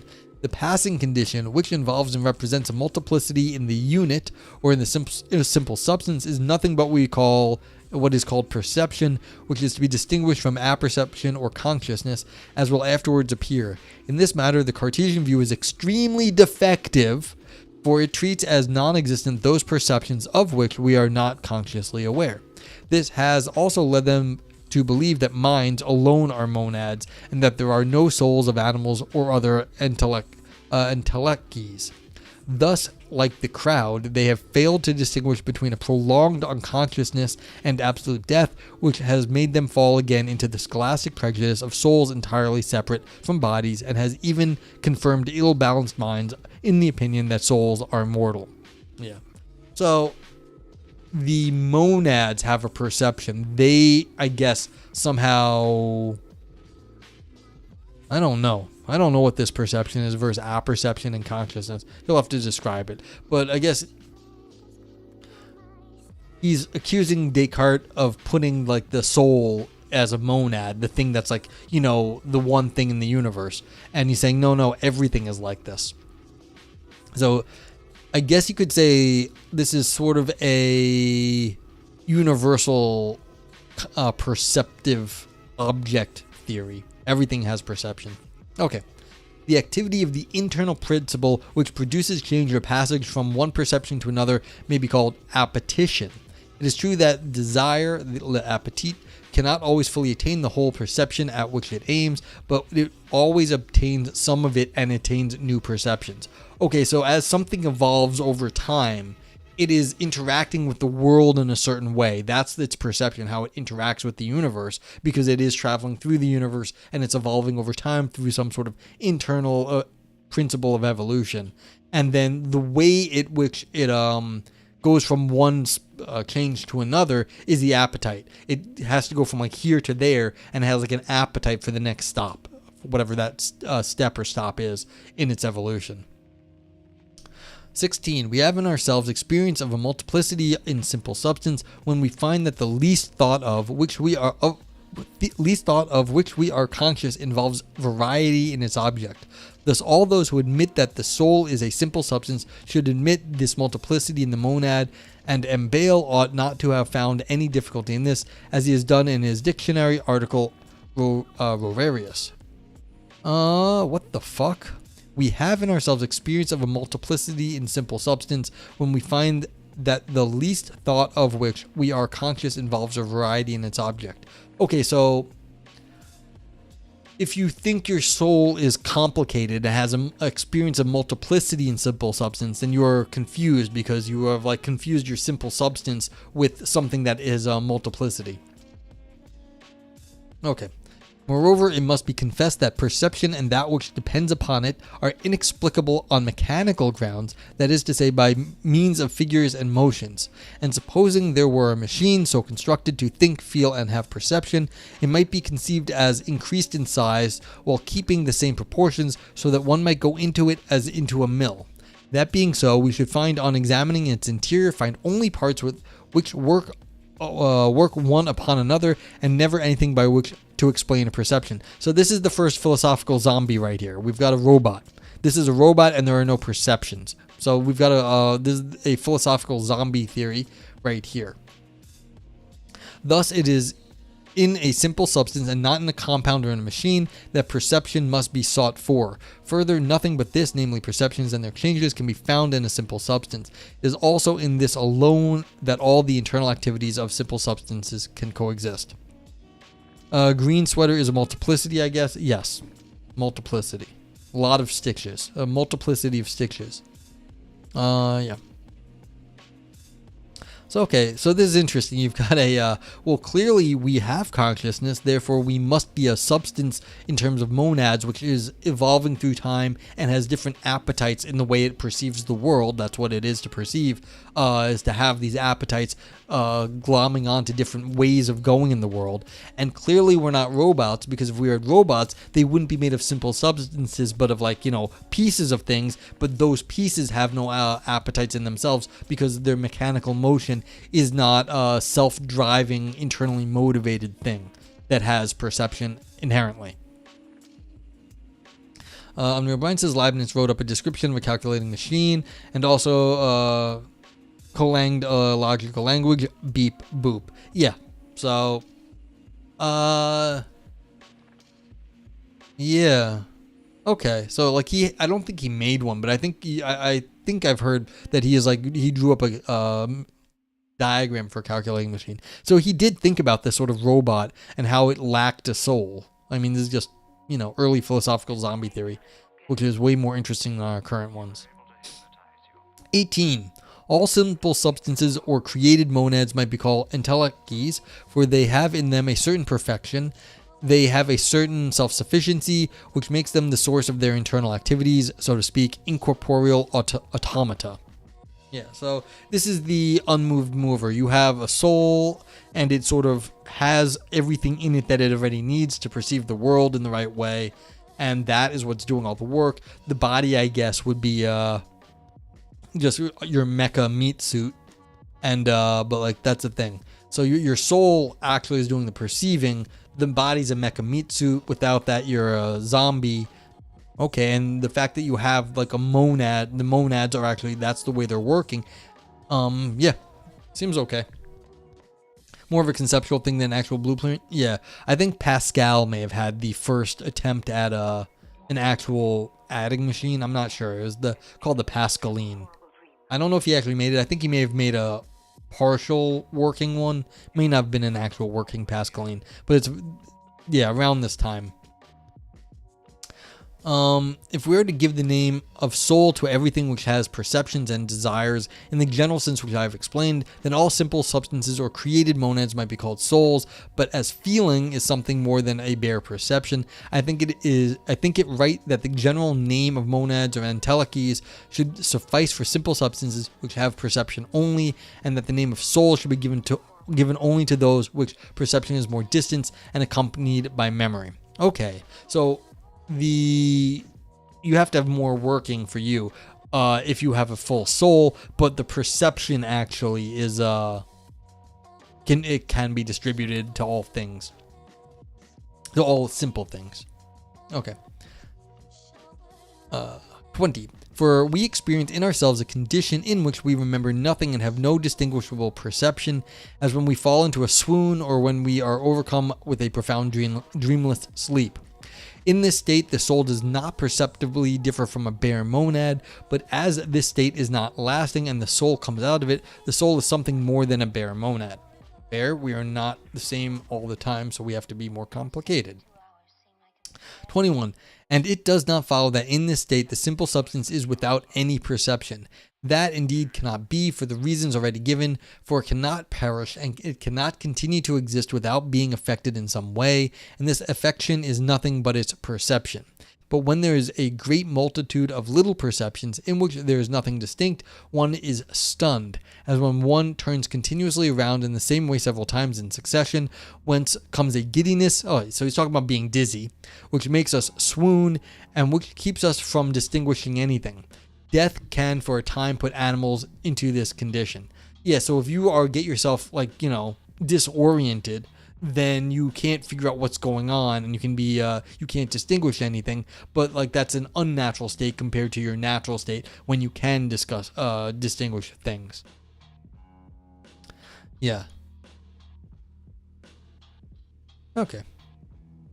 I came in late. He has talked about a windowless monads. Yes, yeah. That was in the very beginning, saying that once you get to the monad, you can't go any lower. There's no window to look inside them. Hey, Lumpy, how you doing? I'm okay. I'm just sort of chilling. I don't have a whole lot of I don't feel like I have a whole lot of brains right now, but whatever, we're going. Yeah, actually, I feel like I have a lot of brains. I'm just distracted at the moment. I mean, distracted generally, not in the moment. A little distracted. I had a egg cream today. Anyone here know what an egg cream is? You have to be kind of New Yorky to know that. So my buddy was like, "Oh, I've been going to this diner and they have egg creams and they're good." So I go over there with him today and, during lunch, and they were good. I haven't had a good egg cream in a while. Egg cream is like milk, seltzer, like a soda, just plain soda, and a little bit of vanilla extract or whatever, syrup. And yeah, it's good. And I haven't had a good one in a while. I may have to go back there and just, become fat eating sugary drinks. Yeah. Okay. It was good. And being from New York, I had them when I was a kid. I haven't had them since. Okay, 22. And as every present state of a simple substance is naturally a consequence of its preceding state in such a way that its present is big with its future. That's fun. O'Brien, one of your coworkers, is into egg creams. It sounds kind of nasty, but whatevs. Of course, it's made with Vernors. Oh. Yeah, so you're using whatever Vernors are. Is that your special syrup or whatever? I don't know. Detroit syrup? I don't know. 23. Oh, yeah. Is it ginger ale? Oh, don't use ginger ale. It's not supposed to be with the ginger ale. Eesh. Lumpy says, Muffin likes going to New York once in a while. If we go there during summer, would I be a foodie guide or I'd be rewarded handsomely? If you're around, let me know. We can hang out and get some good food. Yeah. This is Easter talk. Mariah would be disappointed. Yes. Hey, Vipers, how you doing? It's not my thing. Don't blame me. Yeah, this is one of those things. People be like, oh yeah, we have the right egg cream. And we're like, that's not a fucking egg cream in New York. You do not use ginger ale. It's you can have something, but your pizza is a casserole. Your egg cream is, I don't even know what to call that. That's freaking me out. Okay? Hey, Mariah's a New Yorker. She understands. Fun story about Mariah. She, after, having so many hits, had oodles of money and tried to get a really nice apartment in one of the fancy apartment buildings, overlooking the park or whatever. They wouldn't let her into the building because they didn't like that she was a musician and not white, and they were like, yeah, you're gonna bring a dangerous element into the building. She was this uber millionaire, and it's she's not bringing anyone that's crazy into any building, but she couldn't buy apartments in New York because they were racist. That's Mariah Carey, you assholes, in the 90s. What's wrong with you? Yeah. I wonder what she's up to. I hope she's doing well. I have no problem with Mariah Carey. All right. So this is interesting. Yeah. Yeah, they were like, oh yeah, you're gonna bring dangerous rappers into the building. It's yeah, whatever. that its present is big with its future. So I like this. I like this statement, actually. This is a statement of basically, like, scientific determinism here, that like the monads are completely deterministic, that every future state is based on its previous state and initial conditions. So yeah, exactly. Well, that's sort of the joke now, that like we resurrect her every year, that winter is coming. She has awakened. Mariah is with us now. Don't say her name. Yeah, if you say Mariah Carey 3 times in a row, do the bells start ringing?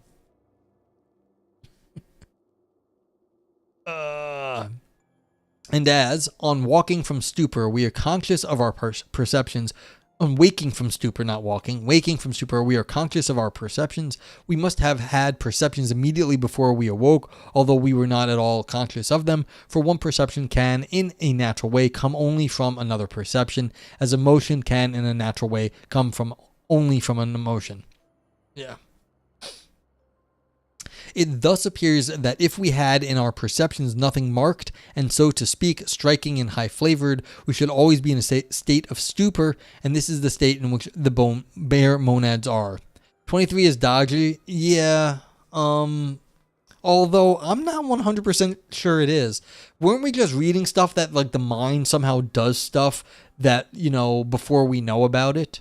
So, like, on waking from stupor, we must have had perceptions immediately before we awoke. So, like, the conscious, although we were not at all conscious of them.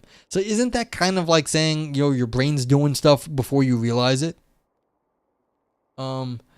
Spontaneous things are fine unless you're already smuggled in the PSR. Yeah, but I mean, if you already smuggled it in, then that's different. What do we got here for us? Unreal? Wiki.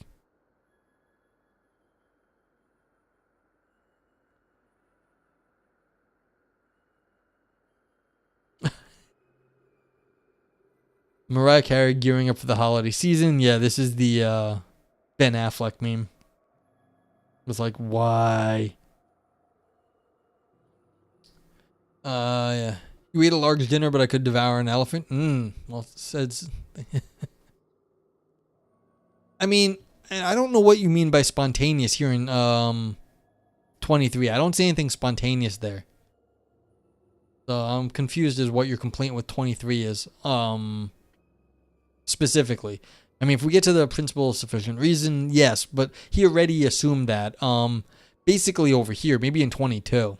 So, like, as every present state is of a simple substance, is naturally a consequence of its preceding state in such a way that it is big with its future. So that means basically the future is determined on, like, the state of the universe, the initial conditions, and how things are now. Like, where are you? So this is already giving you everything is already determined right here. This is a 22, not 23. Maybe that's what you meant. So yeah, right here, this is the thing. So it's a very deterministic sort of thing, and that's okay.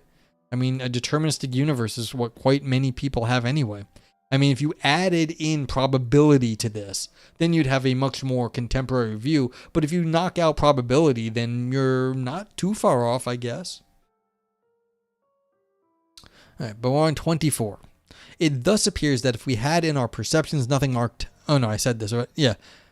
So yeah, we'd be in a state of stupor, and this is what the state of bare monads are. Yeah, so they're simple perceptions, but they don't have any memory to them, and so they're just in like sort of a stupor, wandering around. More reactive, I guess you could say, no memory, as Leibniz mentioned earlier.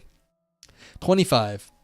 We see also that nature has given heightened perceptions to animals from the care she has taken to provide them with organs, which collect numerous rays of light or numerous undulations of the air, in order by uniting them to make them have greater effect.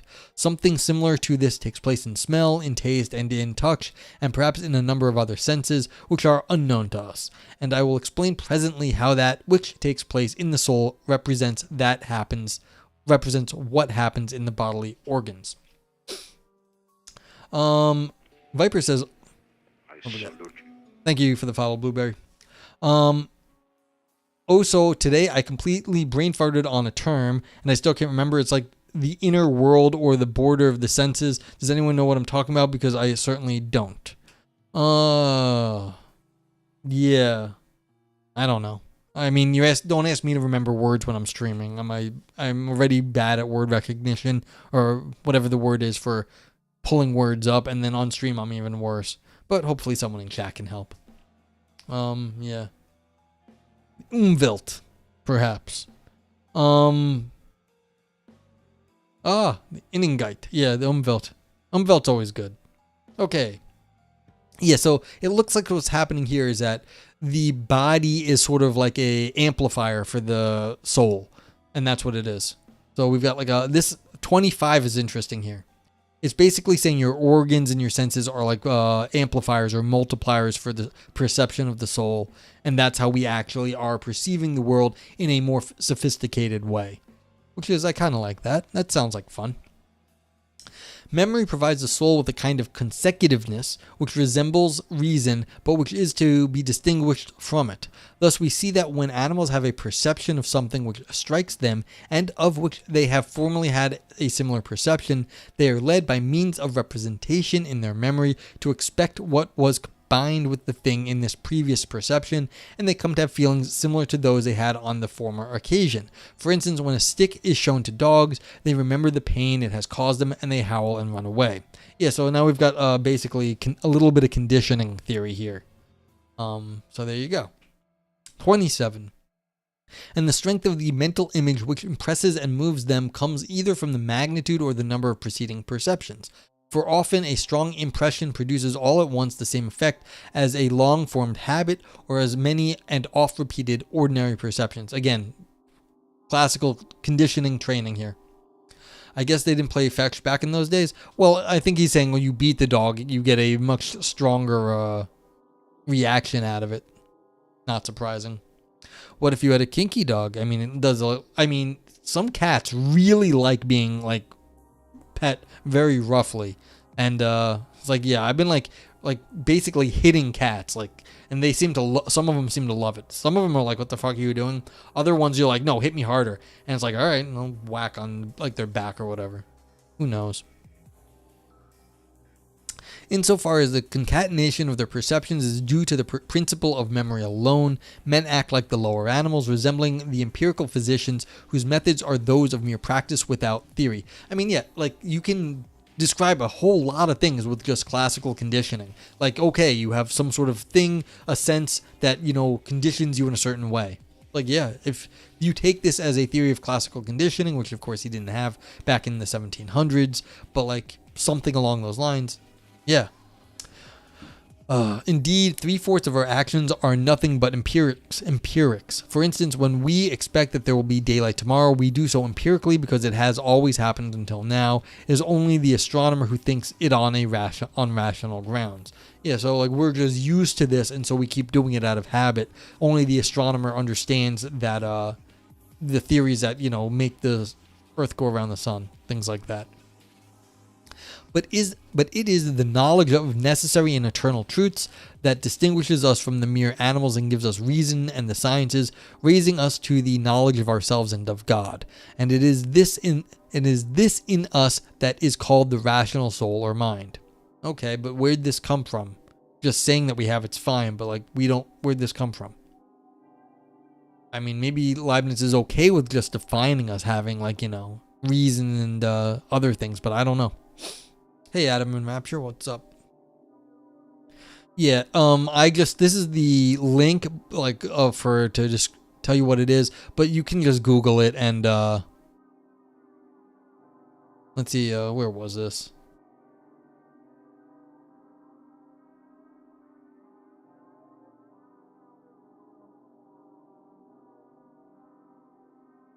Yeah, so there's the, link. You're interested in Leibniz monadology.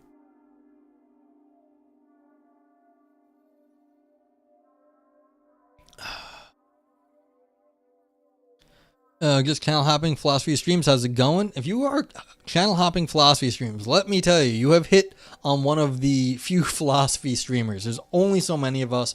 I really suggest if you're interested in this sort of thing, then you hang out with our buddy Aristotle. The first link on this, he's a professor of ethics and ancient philosophy. He does Ask Me Anything streams, and they are very entertaining. He entertains many, many different sorts of ethical dilemmas and questions. Our buddy Agni over Evolve Yourself TV, he oh yeah, you're on the list. Evolve Yourself TV, he has a master's in philosophy, but he's actually a chess instructor, so he does a lot of chess on his stream and also meditations. Prof. Lara, yeah, okay. Yeah, you see Prof. Lara's on the list. Ask a Philosopher is a group thing. There's also a Dr. No Way, who we don't hang out as much with, but he's got a doctorate and he does epistemology. He's not on this list. Then our other friends, Infernal is a sociologist, variety streamer. Shane McInnes is history and sociology, linguistics. Kali Oxenfree, she streams on like Sundays usually. Chemistry, Lumpy Dragon Potato, as you see in the chat, and also Globus the Elder, who's our buddy who does AI and like sort of like politics and news. So yep, welcome in. And if you have any questions, let me know. I'm Noah, Noger, No Gray, whatever. Just don't be a dick about it. And yeah. But like, yeah, there actually aren't that many philosophers on Twitch. It's too bad. And what I do here is I read philosophy and I tell people about it. And if you hit up my, is this one? If you hit up my YouTube, I have, this is Philosophy Roulette 491. There are 490 or 480 Philosophy Roulettes on YouTube. I think maybe I missed a few, but like there's over 485 Philosophy Roulettes of me reading stuff. So if you're interested in philosophy reviews. Okay, where are we? Yeah, so we have a rational solar mind. It's just declared that we are that way. He does not explain it, which is interesting. It is also through the knowledge of necessary truths and through their abstract expression that we rise to the act of reflection, which makes us think of what is called I and observe that this or that is within us, and thus, thinking of ourselves, we think of being, of substance, of the simple and the compound, of the immaterial and of God himself, conceiving that what is limited in us is in him without limits, and these acts of reflection furnish the chief objects of our reasonings. Okay. We should have a celebration for 500. You vote Glitter Bomb. You are voted down, Lumpy. This is not a democracy. As Cinesemiotics, he likes to do it. Or I do a stream where you clean your room behind you. That's not happening either. You know, I thought I was going to do something for episode 100. I thought I was going to do something for episode 200. I thought I might do something for episode 250. I thought maybe 300. No, I actually didn't think I was going to do anything for 300. 400 I thought, and then, you know, nothing has happened. Yeah. You vote for coining more philosophical terms in addition to monad like Minas and Mitoris.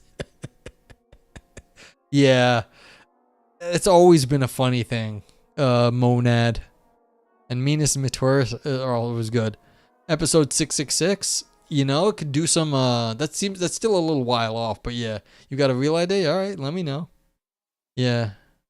There's always Heraclitus, which has like clit right in the middle of the name. Heraclitus, yeah. Exactly. And you know what's interesting about this thing? All of a sudden, you get all of everything right here. You just be like, okay, you have all this through knowledge of the necessary truths. Just because we are rational, we have been given everything already to know about all the stuff. So this is just like, it's from on high. It's rationality ex machina. It's just handed to us through whatever sort of mysterious power we have, which is interesting. And we read Anton LaVey. Okay, yeah. On 500, you eat a pizza slice. You don't need to wait till 500. Well, actually, I was going to say that wouldn't take that long, but, you know, having a slice of pizza here is not exactly a hard thing to do. And don't forget the famous Athenian philosopher Testicles. Yes, exactly. Yeah, so this is just like, at this point, declaring we have everything because God wouldn't lie to us or just would give us knowledge of everything, which is weak in that sense. Like you were fascinated by New York City culture. For Canadians, New York City culture is something you see only on TV, but it exists for real, you're told.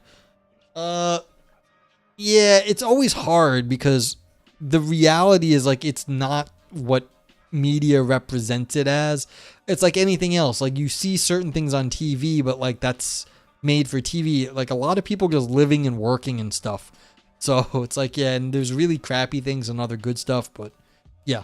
So what's it called? There's a term for, like, in Japan, they apparently were obsessed with Paris for a while, and then Japanese tourists would go to Paris because, why wouldn't you?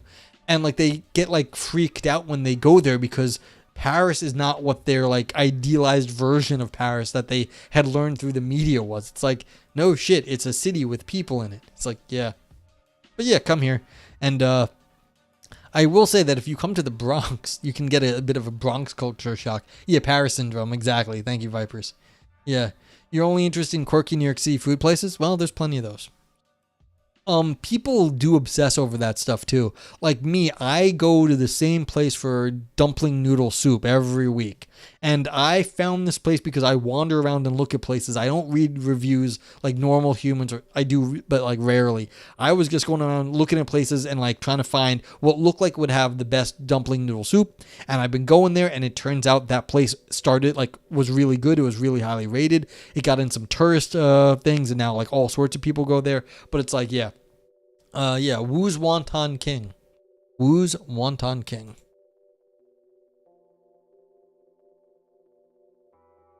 Yeah, you can look that place up. And you can go, and one of the fun things about New York, you can also you get all the cleanliness health inspections are on like a website, and they were not doing so well for a very long time, and then they had to clean their act up. Unreal says, I imagine it was kind of like your experience with Chicago. Normal people leading normal lives, but a lot more diversity of people and of things to do than you'll find in a small town. Yeah, that's definitely accurate. So yeah. Okay. 31. Our reasonings are grounded upon two great principles, that of contradiction, in virtue of which we judge false that which involves a contradiction, and true that which is opposed or contradictory to the false. Okay, so Leibniz has a theory of what is false, and then what is contrary to that is the true. That's fine. Ever been in Tom's Restaurant? Is that the place from Seinfeld? If so, I think then yes. I have been there. I went and got a milkshake from them once. Yeah, I think that's right. The Seinfeld diner. All right, 32. And that of sufficient reason, in virtue of which we hold that there can be no fact, real or existing, no statement true unless there be a sufficient reason why it should be so and not otherwise, although these reasons usually cannot be known by us. It was on Seinfeld. It was also apparently Susan Vega's Tom's Diner was based on. Oh, I had no idea it was the Susan Vega Diner. That's kind of cool. Yeah, I was walking by there. It's not far from Columbia University. And I had been walking by there for some reason, and I was like, screw it, I'm going to go there just to say I went. And it was an overpriced chocolate milkshake I got, which was fine. It was just overpriced. And it was just kind of normal dinery. But that was interesting. I was telling, yeah, I can't say. I'm not going to try. But I actually got an egg cream. I was saying earlier on stream that there was a local diner that made a good egg cream, and my buddy at work told me about it. I went there today and got one with him, and it was good. And he had to pay for it because he owed me fucking favors. So I got a free egg cream today. It was good. There are also two kinds of truths. Those of reasoning and those of fact. Truths of reasoning are necessary and their opposite is implausible. Truths of fact are contingent and their opposite is possible.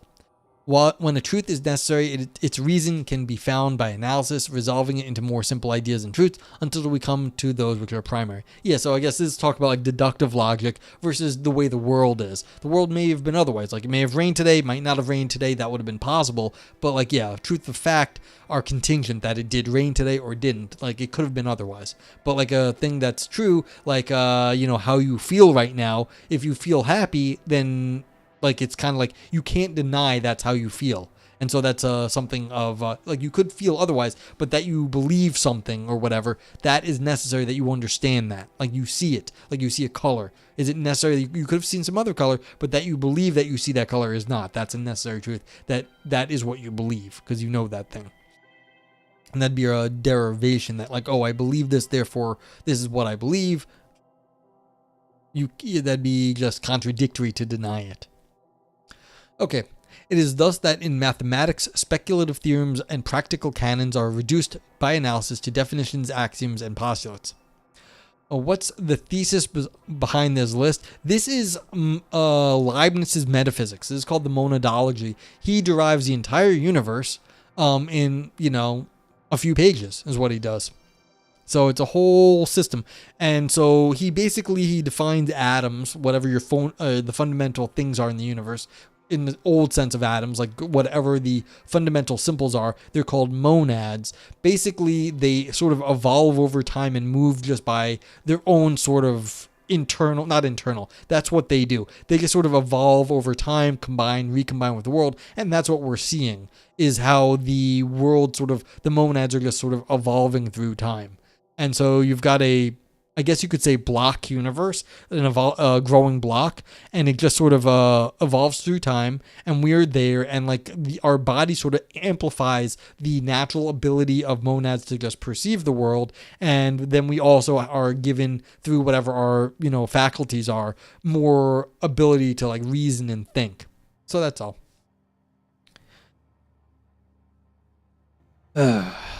Okay, in short, there are simple ideas of which no definition can be given. There are also axioms and postulates, in a word, primary principles, which cannot be proved and indeed have no need of proof, and these are identical propositions whose opposite involves an express contradiction.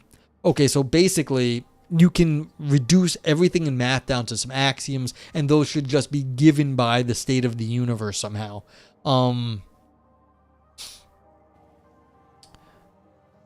Now, the question is, the simple ideas of which no definition can be given, they can't be identical propositions. I don't know what the identical means here, because if they're simple ideas, the axioms and postulates, they're not simple. But, they can't, no definition can be given, but you can define axioms and postulates. That doesn't mean you can prove them, but you can definitely define them. So I'm not sure what this means right here. What is the identity they're talking about? Because the axioms and postulates can't be simple ideas.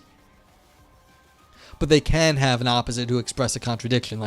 You can have a contradictory system. That's fine. All right, 36. But there must also be a sufficient reason for contingent truths or truths of fact, that is to say, for the sequence or connection of the things which are dispersed throughout the universe of being of created beings, in which the analyzing into particular reasons might go on into endless detail because of the immense variety of things in nature and the infinite division of bodies. There is an infinity of present and past forms and motions which go to make the efficient cause of my present writing, and there is an infinity of minute tendencies and dispositions of my soul which go to make it its final cause.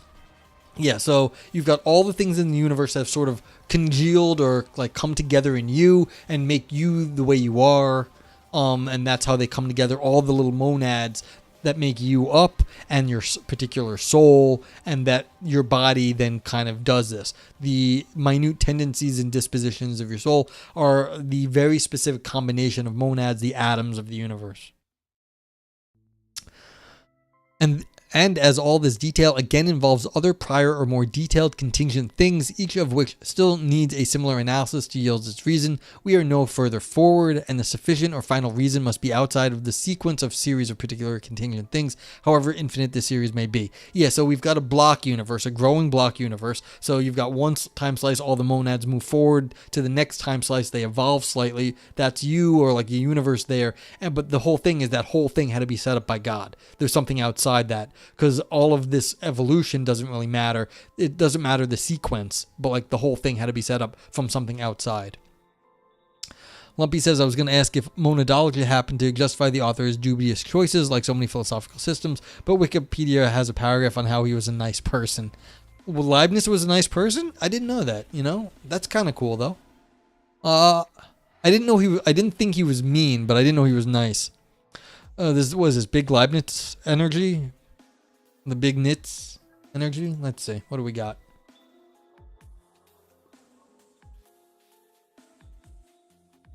Yes. This is most philosophers, to be fair. Look, this is how I was this year, and then got that there, and this comes here, and then it all makes sense. Really. So yeah. But like I was saying earlier, also, I don't know if you were here for Vipers.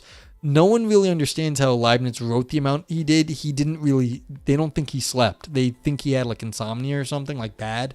And he never slept, or he only slept like an hour to a night. So like if he looked like that, it's because that's how he was. He probably was looking like a madman most of the time because he was on like 1 hour of sleep.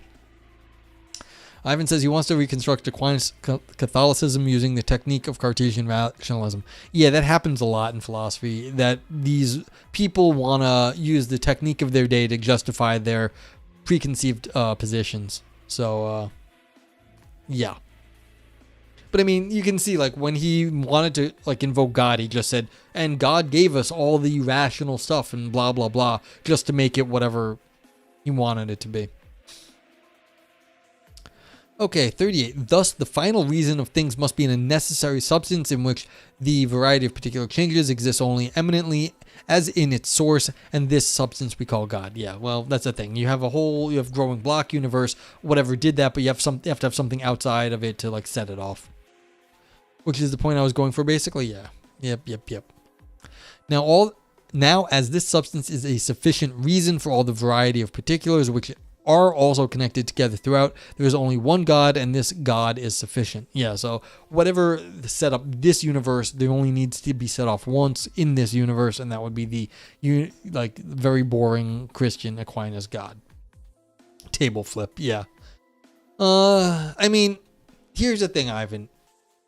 Even if you have a multiverse with lots of all the possibilities, you can still set up something that is outside the space of all the dimensions of whatever universes we're in, and say that is what is like containing all of our universes. And so you can just define yourself one more universe, whatever that is, that sort of contains all of the other ones. So, yeah.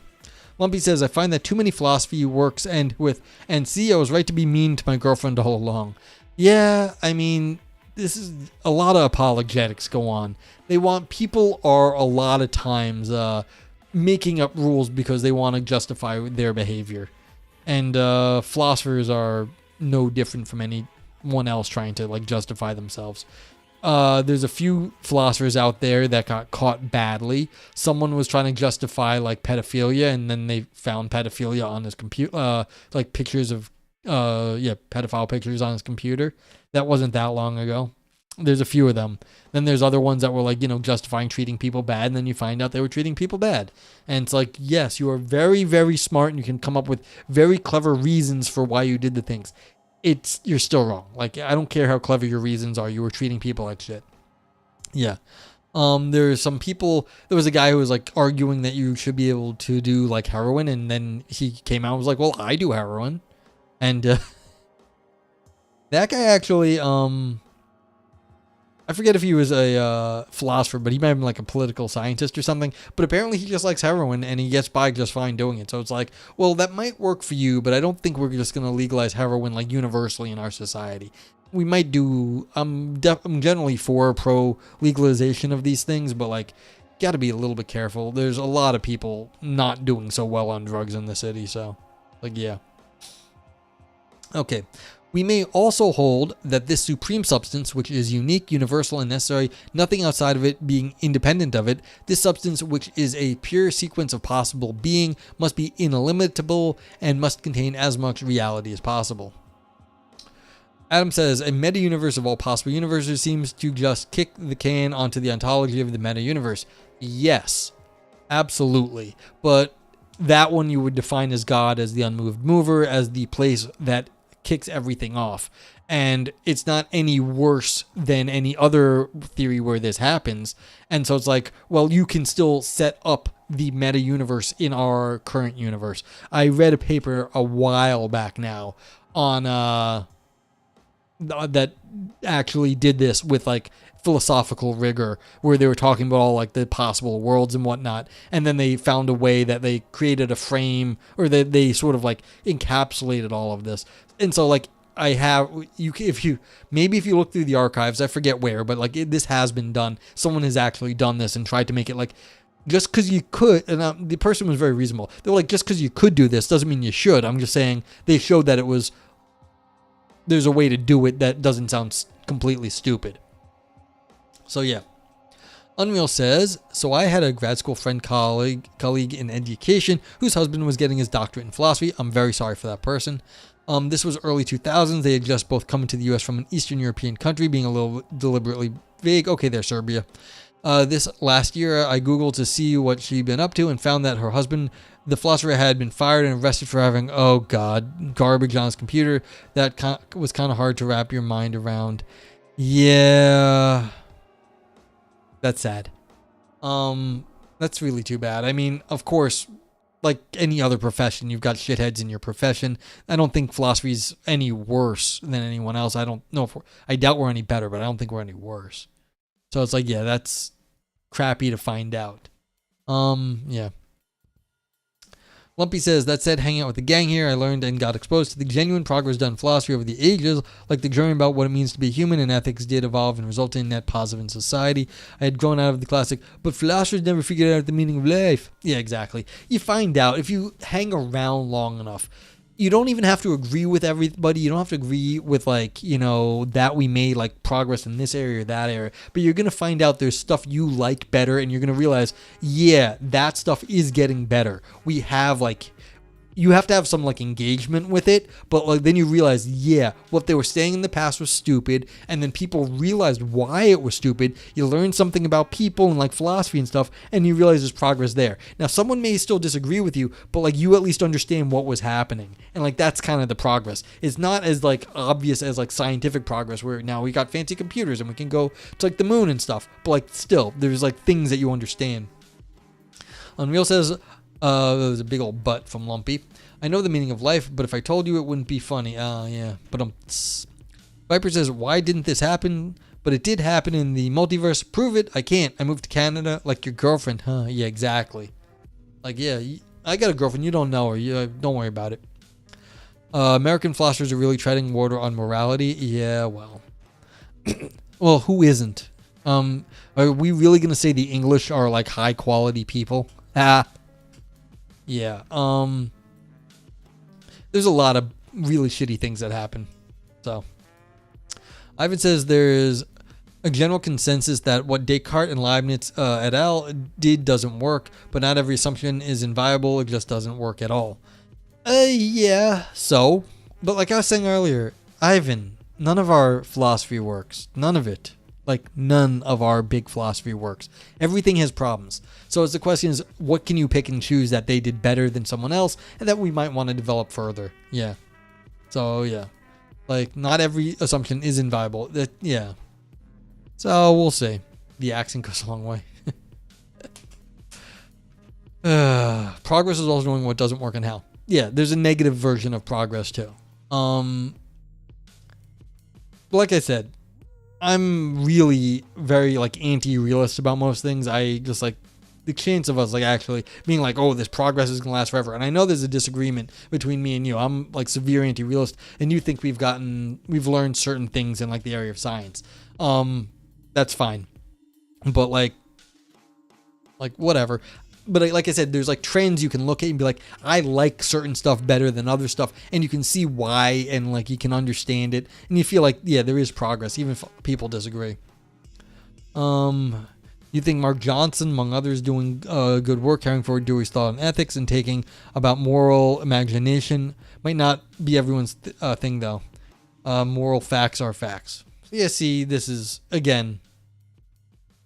People like this stuff. It's like, yeah, are certain things about morality in the world. It's not just how we believe it is, like something we're making up, but it's just a fact in the world. Like, you know, New York is in, New York City is in North America. Is that a fact? Yeah.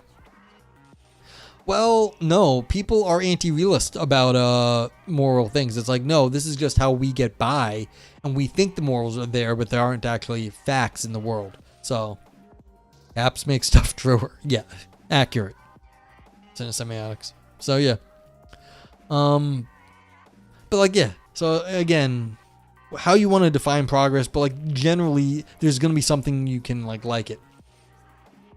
Viper says, good is what you like. Evil is what you don't like. There, that's morality. Done. So just like quote that from now on. No shit, Unreal Brian. Whence it follows that God is absolutely perfect, for perfection is nothing but amount of positive reality in the strict sense, leaving out of accounts the limits or bounds in things which are limited. And where there are no bounds, that is to say, in God, perfection is absolutely infinite. Again, so this would be the mana universe that's much bigger than our universe. That would be like absolutely infinite. Yeah. More, yeah, whatever benefits your clan, yeah. It follows also that created beings derive their perfections from the influence of God, but that their imperfections come from their own nature, which is incapable of being without limits. For it is in this that they differ from God. An instance of this original imperfection of created beings may be seen in the natural inertia of bodies. I have no idea what natural inertia of bodies actually means, but yeah, so now we've just got ourselves original sin. It is farther true that in God there is not only the source of existences, but also that of essences insofar as they are real, that is to say, the source of what is real in the possible. For the understanding of God is the region of eternal truths of the idea on which they depend, and without him there would be nothing real in the possibility of things, and not only would there be nothing in existence, but nothing would be even possible. Alright, now we're just pontificating about the nature of God. Yeah, you can poke a little fun at Ivan for your moral realism. Wait, me roll down a hill is a sin? Yes, exactly. Potatoes rolling down hills, sin. But like, yeah, this is, I don't know, is this even worth reading just to hear like the recapitulation of Christianity? Yeah, this is kind of a waste. Which is too bad. We're on page 7. Is there anything else interesting going to happen here? Yeah, because this is what Ivan was saying. Is you get to 36, and then that kind of ends the philosophy, and this is all theology here. Oh, man, yeah. Yeah, this is all theology. Like, this is number 55. Thus, the actual existence of the best that wisdom makes known to God is due to this, and his goodness makes him choose it, and his power makes him produce it. Yeah, quit at this point. Yeah, we've just hit the theology at this point. I wonder, yeah, there's nothing else to say.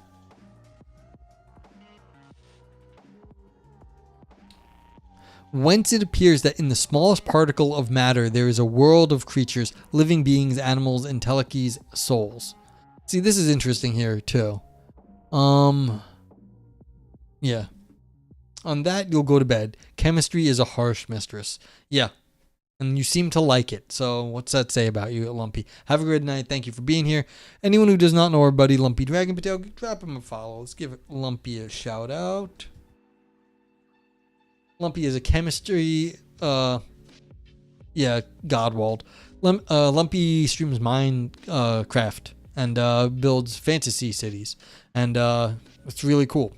But he also he's a professional chemist and yeah, talks lots of different stuff. That, like, I like light BDSM and latex outfits. I mean, you know, maybe you don't, but maybe that's why you like your work. You get that there, and then you come home and you're very vanilla.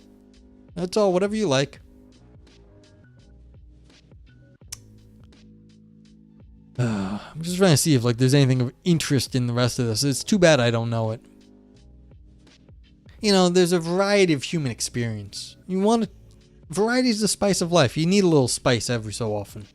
So it's always, they always say, like, you know, the most quiet, boring people have the scariest inner lives. So it's like, that's the thing. That would color your days. Yeah.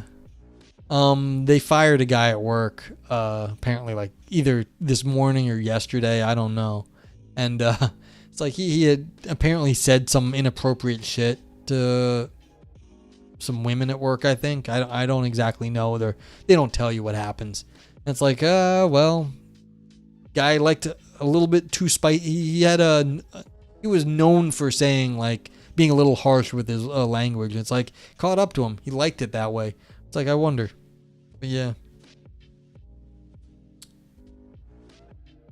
Alright, so yeah, I don't know if there's anything else worth reading here. Oh, wow.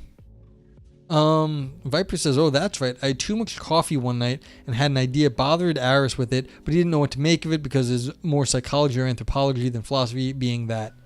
Well, yeah, drop it. I mean, I don't. If Aris can't make much of it, then I don't know if I will. But religions are deontological frameworks at their foundation. They're a bunch of rules, thou shalt.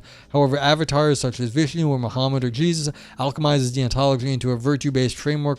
It is no longer what rules. What do the rules say? It's what would Jesus do? Yeah, this is fair. I've said multiple times, we're not very clever things. There's only a few different ways we have to reason about the world.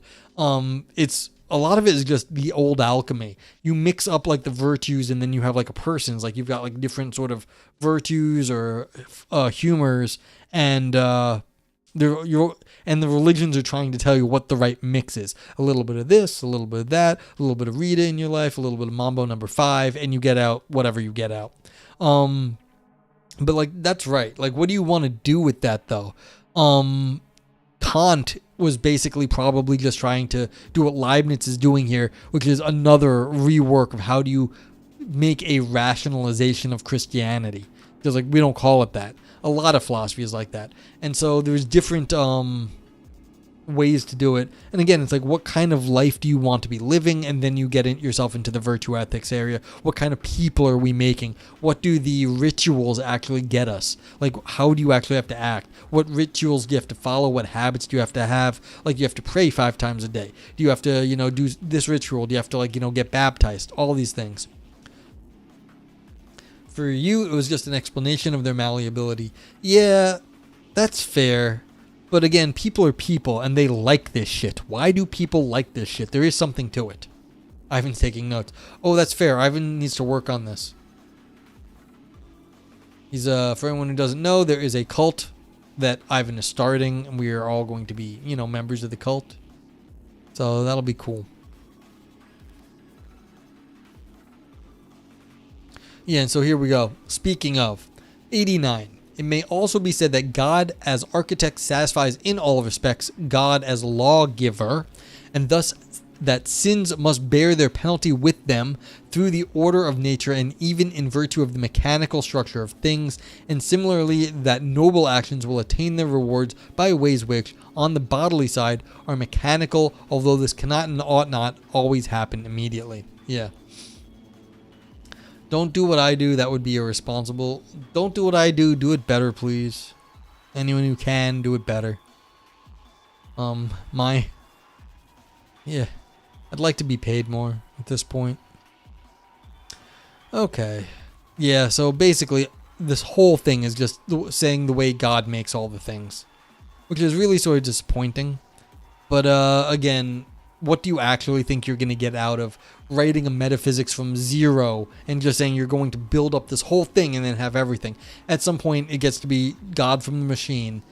That's exactly what this is. This is God from like wherever Leibniz is calling God from. You're getting God from the monad, and and that just solves all the problems because God makes everything go perfectly at that point.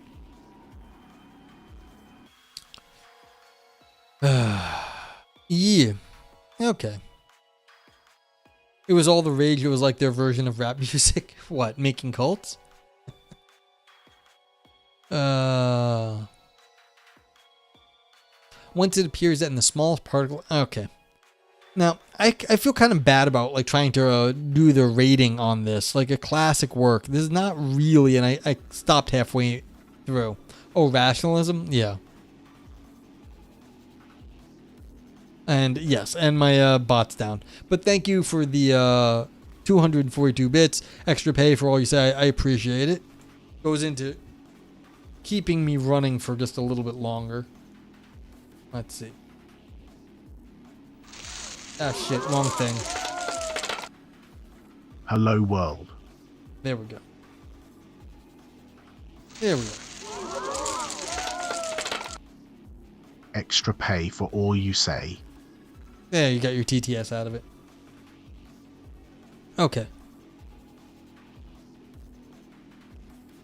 Adam says, reading about a possible greatest mind doesn't necessarily have to be God's mind, but reading about what follows or entails from such postulate mind could be meaningful, right? See, here's the problem when you do stuff. What do you mean by greatest possible mind or possible greatest mind? If you are starting to get into the theology of being like omnipotent, omniscient, and omnibenevolent, which is the traditional Christian God, where they know all the things, they're omniscient, they have all the power, they're omnipotent, and they are all good, meaning they're omnibenevolent, then you are really going to be, by definition, talking about a Christian God quite often. Now, if you're just looking at the concepts there, yeah, no, it's not going to follow that it's going to be necessarily God, but you can figure out stuff about the metaphysics, because there's a lot of discussions on that. But yeah. You should unionize. Unionize. Yeah, exactly. Yeah, the Twitch Philosophy Guild, or the Twitch Philosophy Union. Get paid so much by Twitch. Oh my god. No one gets paid by Twitch. The whole election was rigged like 4,000 years ago. Yeah. Yep. Basically, that's how it is.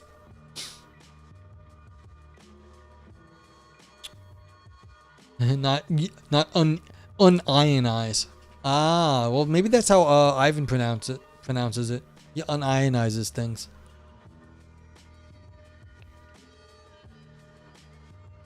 Yeah. So this is the big deal. Electing God, you mean? Yeah. Rigged. Well,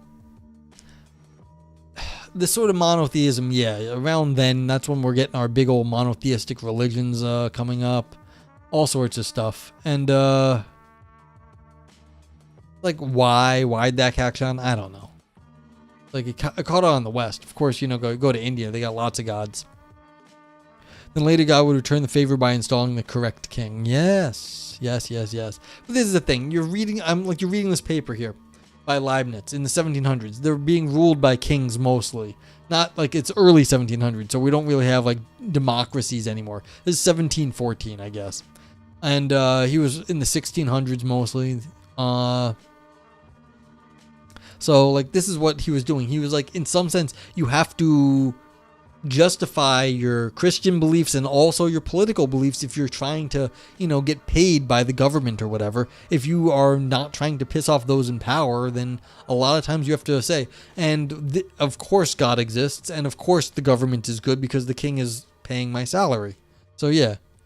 And of course God loves our king and is ordained by God to rule over us in a benevolent manner. And sort of thing you have to say. What's it called? I mean, it's kind of famous. People would publish things after they died so that, like, you know, they wouldn't get into political trouble with the church or with, like, the king or whatever. You know, Copernicus did publish after he died, but, like, some of his work had been circulated around. People knew what Copernicus was up to, but it wasn't even, like, really pissing off. It didn't even piss off the church when Copernicus did publish that the heliocentric model of the solar system, because at the time there just wasn't the evidence to support it. So it was like, well, I'm making a more theoretical thing. Again, he didn't want the hassle, so I guess he didn't like publish everything till like after he died. But like you know, the Catholic Church at the time was not like angry with Copernicus. It only became later when it did start to threaten their like view of the world that they became concerned.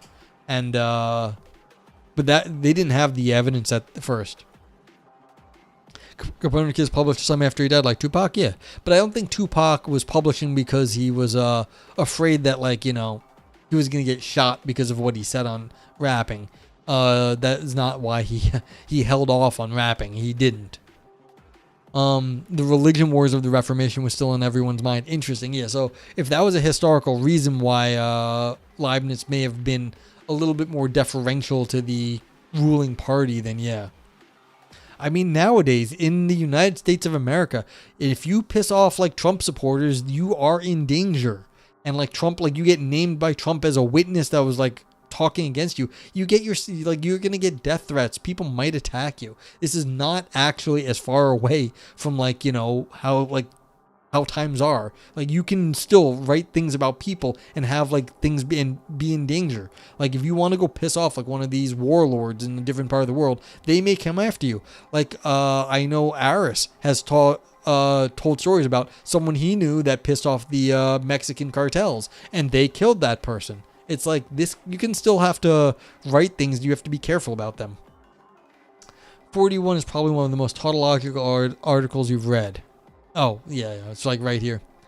Ivan says rationalism is cool, Catholicism is cool, so try this on for size. Say hello to my little friend. Okay, so what, 41. Whence it follows that God is absolutely perfect, for perfection is nothing but amount of positive reality in the strict sense, leaving out of account the limits or bounds in things which are limited. And where there are no bounds, that is to say, in God, perfection is absolutely infinite. Yeah, so I mean, these are old definitions of God. What is the most perfect? What is without bounds? What is completely everything that we are not? We are finite things. We have problems. God is all these things, all the things that we are not. And so it's like, these are old concepts. This is just lip service. But yeah, if you're talking about like an argument, this is not an argument. This is just repeating the way things were back then. But the fact that it kind of follows from like a little bit of his other stuff, you know, it's like, okay, and the things you think, that I prove it in my system. Like, I prove all the things you were thinking. That's how you know, make friends. This must be the best possible world, blah, blah, blah. Yeah, exactly. But again, interesting philosophy. The idea that there are other possible worlds, that the universe could be otherwise. This is cool stuff. Like, that's a cool thought. That really hadn't been discussed as much before. So the idea that, like, there could have been other worlds just like ours, but slightly different, better, worse, or whatnot, still cool stuff. So you got to give credit where it's due. Not we don't care about best, but we do care about all the other possible worlds.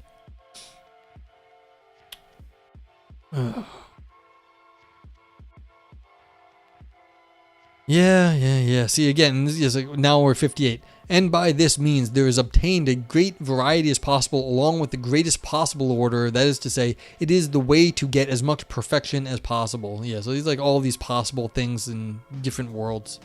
Yeah.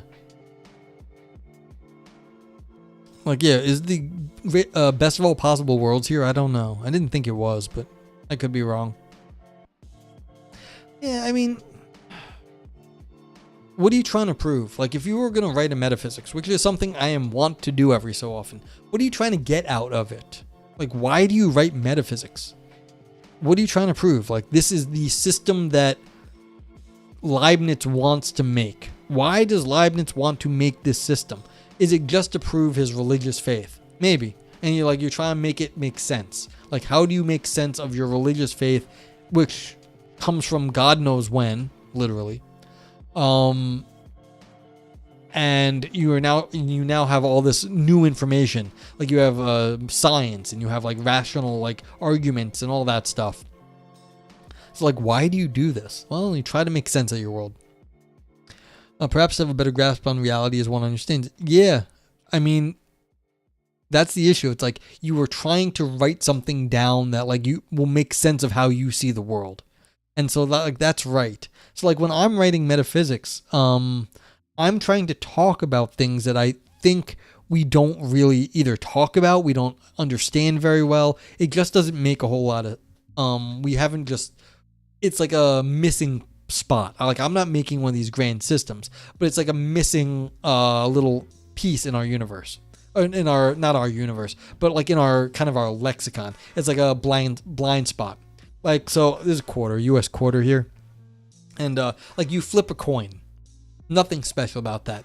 And you could even say you flip it in a deterministic manner. So like if someone had like, you know, a high-speed camera and could measure your flips, they could figure out what it was going to land on before, like by you flipping it, they could figure out the whole thing. So like you flip a coin, but you don't know anymore. And that's the whole point. It's like you can do something in the world that you don't know. So I was writing about this a little while ago. It's very easy to like say, all right, what are we talking about? But what's a unique experience? When I flip a coin, I don't know what the outcome is. And so if like I flip the coin, like let's do it. I don't know what it is. Maybe someone could know what it was deterministically, but I don't know what it was because like I purposely flipped it in a way that I don't understand. So it's like I want to talk about these little things. Like, I just learned something. The coin's in my hand. It is heads up or heads down. I don't know which it is, but I don't know which one it is. So it's like I have done something that I have gained a little bit of knowledge. I know that I don't know this, and it is one of the ways. So it's like there. I want to talk about that. It's like this is like one of these little weird things in the world. You can figure out stuff that you don't know, and you can induce it, but you do know that it's one of the other. Let's find out which one was up. So that's tails. You got tails. But this is the sort of thing. Like, why am I writing metaphysics? I want to talk about interesting little phenomena, not these like sort of God things, but like what actually you cause something to happen in the world that you don't know what's going to happen, and it's only for you, but like that's okay because it still exists that it's either heads or tails for you. So it's like when you say better grasp on reality, it's like yes, but how do you actually describe your having the state of knowledge where you know what side's up to then going to from having the knowledge to not having the knowledge when it was completely under your control. So yeah, how do you get better grasp on reality? And I don't expect anyone else to care about this stuff, but you know, I did just have a paper published. Hey, I can like paper. So it's like this one. So which one is this? Yeah, in this paper I talk about logic and probability and the norms of rationality. So I just had a paper published on logic and like this sort of like what do we actually can use logic and probability about. So it's like this is the sort of thing I think about, like flipping a coin. What is going into that one little thing? And I heard someone give a talk a few weeks ago, and they were talking about flipping a coin too, and they had to really skate. They really didn't do a good job describing flipping a coin, and like it tripped up people in the audience because they were saying, well, you can place the coin down. We're like, wait, not flip, you can place. And then they had to really talk about this in like some weird way, and I was like, they didn't actually understand like how to talk about flipping coins. It's funny. I know I went full Emmer Fudd. It's hard to talk. Blah, blah, blah, blah, blah, blah. So yeah, but it's like stupid little things like that, and you want to explain the world. Can you actually talk about how you go from knowing something and have the control over the coin to not knowing what it is, but still knowing it's heads or tails? Probably likelihood. That's all, folks. Yeah, it is all, folks. Probably should get out of here before I completely lose my mind.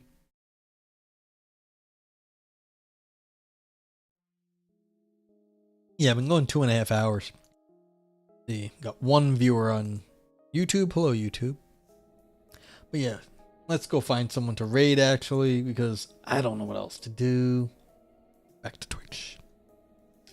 Yeah, thanks for the raid, Ivan. How do I get around flips a coin, say in space, when it would be considered up and down? Well, you're defining it. It's just like, you know, you can flip the coin, catch it, and then do one like, and then put it on the back of your hand, and you define the back of your hand as up. Like that's it. You know, like one of these deals. Just put it there. That's all it is. Video to close out, something you love. Yeah, I could do that. Proflar streaming. Okay, we can hit up Proflar. But let's go look at what do we have from Vipers?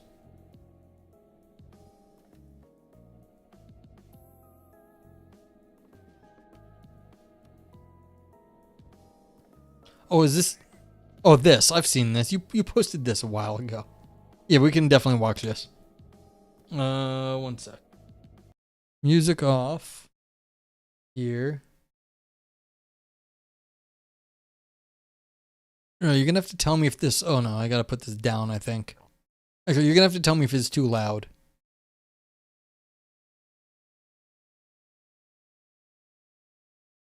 Into the realm of New York, the city that never sleeps. In New York, the American dream has insomnia. Here I am, outside Tea Room Tower. Yeah. Sorry. I can see this was a while ago. Here, yeah? Would you mind giving me a message to Mr. Trump?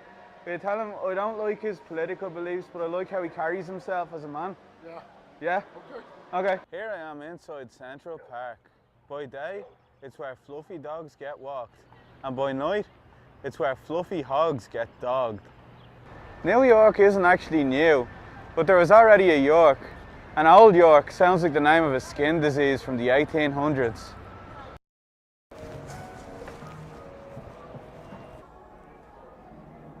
Hey, Hello. how are you doing? Is this Subway? Yes.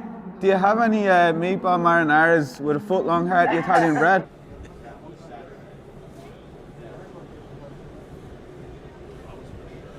Here I am in Times Square.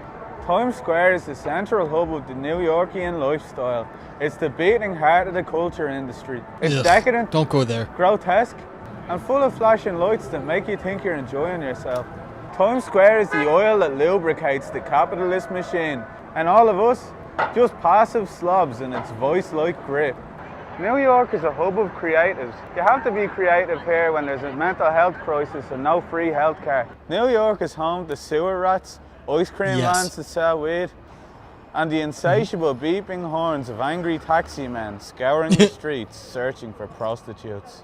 Here I am outside Broadway, home You to don't have to where look very theatre hard for kids and prostitutes. drama nerds go to die. New York at night is a sight to behold. It's a breeding ground for heaving husks of human flesh. Here I am at the Vanderbilt. The Vanderbilt is one of the tallest skyscrapers in New York.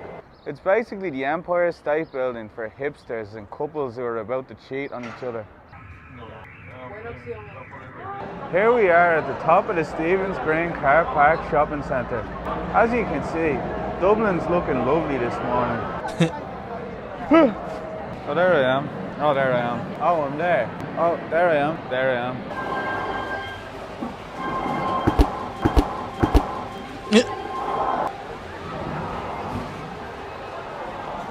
Now we're heading into Washington Square Park. But first, let me take off my jacket. Washington Square Park is where NYU students realise their arts degree is essentially meaningless, so they come here and drop out to smoke weed instead. It's true. That guy's still sorry, there. mate, your bike is stuck. That guy was there last time Today I was I'm there. here with a man who has a speaker on his head. What do you think the meaning of life is? The meaning of life is have the best fun you can, right?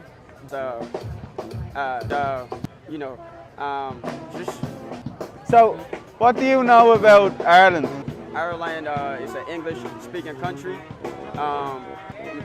I think they speak Dutch over there too. Yeah, they do, yeah. Yeah, but another interesting thing about Ireland is we don't actually, it's Sunday today, right? Right. So we don't, I didn't know that, we don't celebrate Sundays in Ireland. Wow. And there's a reason for that. So, because we've only 6 days, there's 60 weeks in a year. Wow. So we don't celebrate it because Ireland's a devoutly mean. Catholic place. So, or at least it was, before Bono, before he ran for election. And because we're so religious, we said, no, Sunday doesn't exist. Right. So that's why we have Bloody 60, Sunday. So 60 weeks. Sunday is not on the Irish map. No. On the Irish calendar. No. Well, days of the week usually aren't on a map, like. I didn't know they had ladybugs in New York. Lady hog. Yeah, lady hogs, yeah. So, what do you think is the meaning of life? Okay, next question. So what do you know about Ireland? Is it Scotland? I don't know. Where it's like. Well, Scotland is in Independence Ireland. moved- Oh! So, yeah, Scotland, like, up till 100 years ago, Scotland was in Ireland. Yeah. Oh, But then, man. like, Scotland, they had, like, a geographical sex change. What about yourself? What the fuck? That's a good one, yeah. And what about you? I know about the potato famine. It was like mid or early 20th century. So what happened was, Irish people have 98.3% of the same genetic ancestry as potatoes. So we're very, it's actually not I funny. should have known you were all potato. Okay, see you later.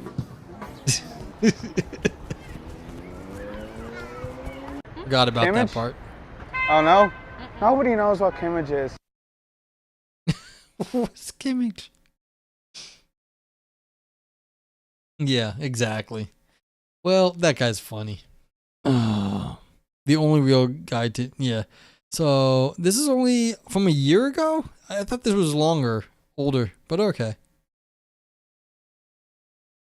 It's a good video. Kimmage is a Dublin suburb. Okay. Yes, I don't know the suburbs of Dublin. All right. Anyhow, in any case, as Pirate Software says, am I familiar with Exturbia? We used to watch a bunch of Exturbia stuff. We quite often watched Exturbia videos as outro videos.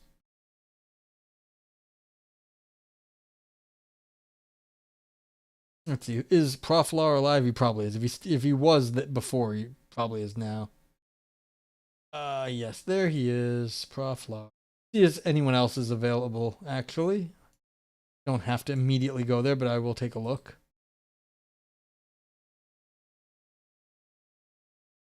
Sometimes, once in a blue moon, I'll go raid somebody else, but, because I usually raid Prof or I raid Ann. Ann is up, too, but I'll raid Prof. Because I haven't raided Prof in a while. Nah, I'm gonna go raid, I guess I'll raid Prof, then, who's Nerduino? You don't need to visit New York City now. Well, he didn't really taste any of the food, so... So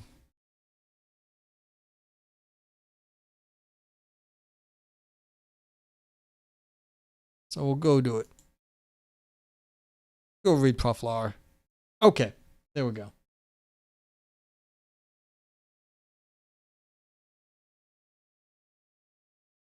Okay. Thank you all for being here. Thanks for the comments. Thanks for hanging out and chilling. I don't know, I'm like not like super hyped up today, but like I felt like it went pretty well. So thank you. And yeah, have a Nerduino is a science and technology educator. Highly recommend if you like hard science news. That's always good. Like that's good stuff. So yeah, thanks for being here, and I will see you probably on Sunday, I guess. Same bat time, same bat place. And you're off to Ann's. Yeah, I'll be over at Ann's too, also. So have a good night, and I will see you on the flip side. Good night, Adam. Thanks for being here.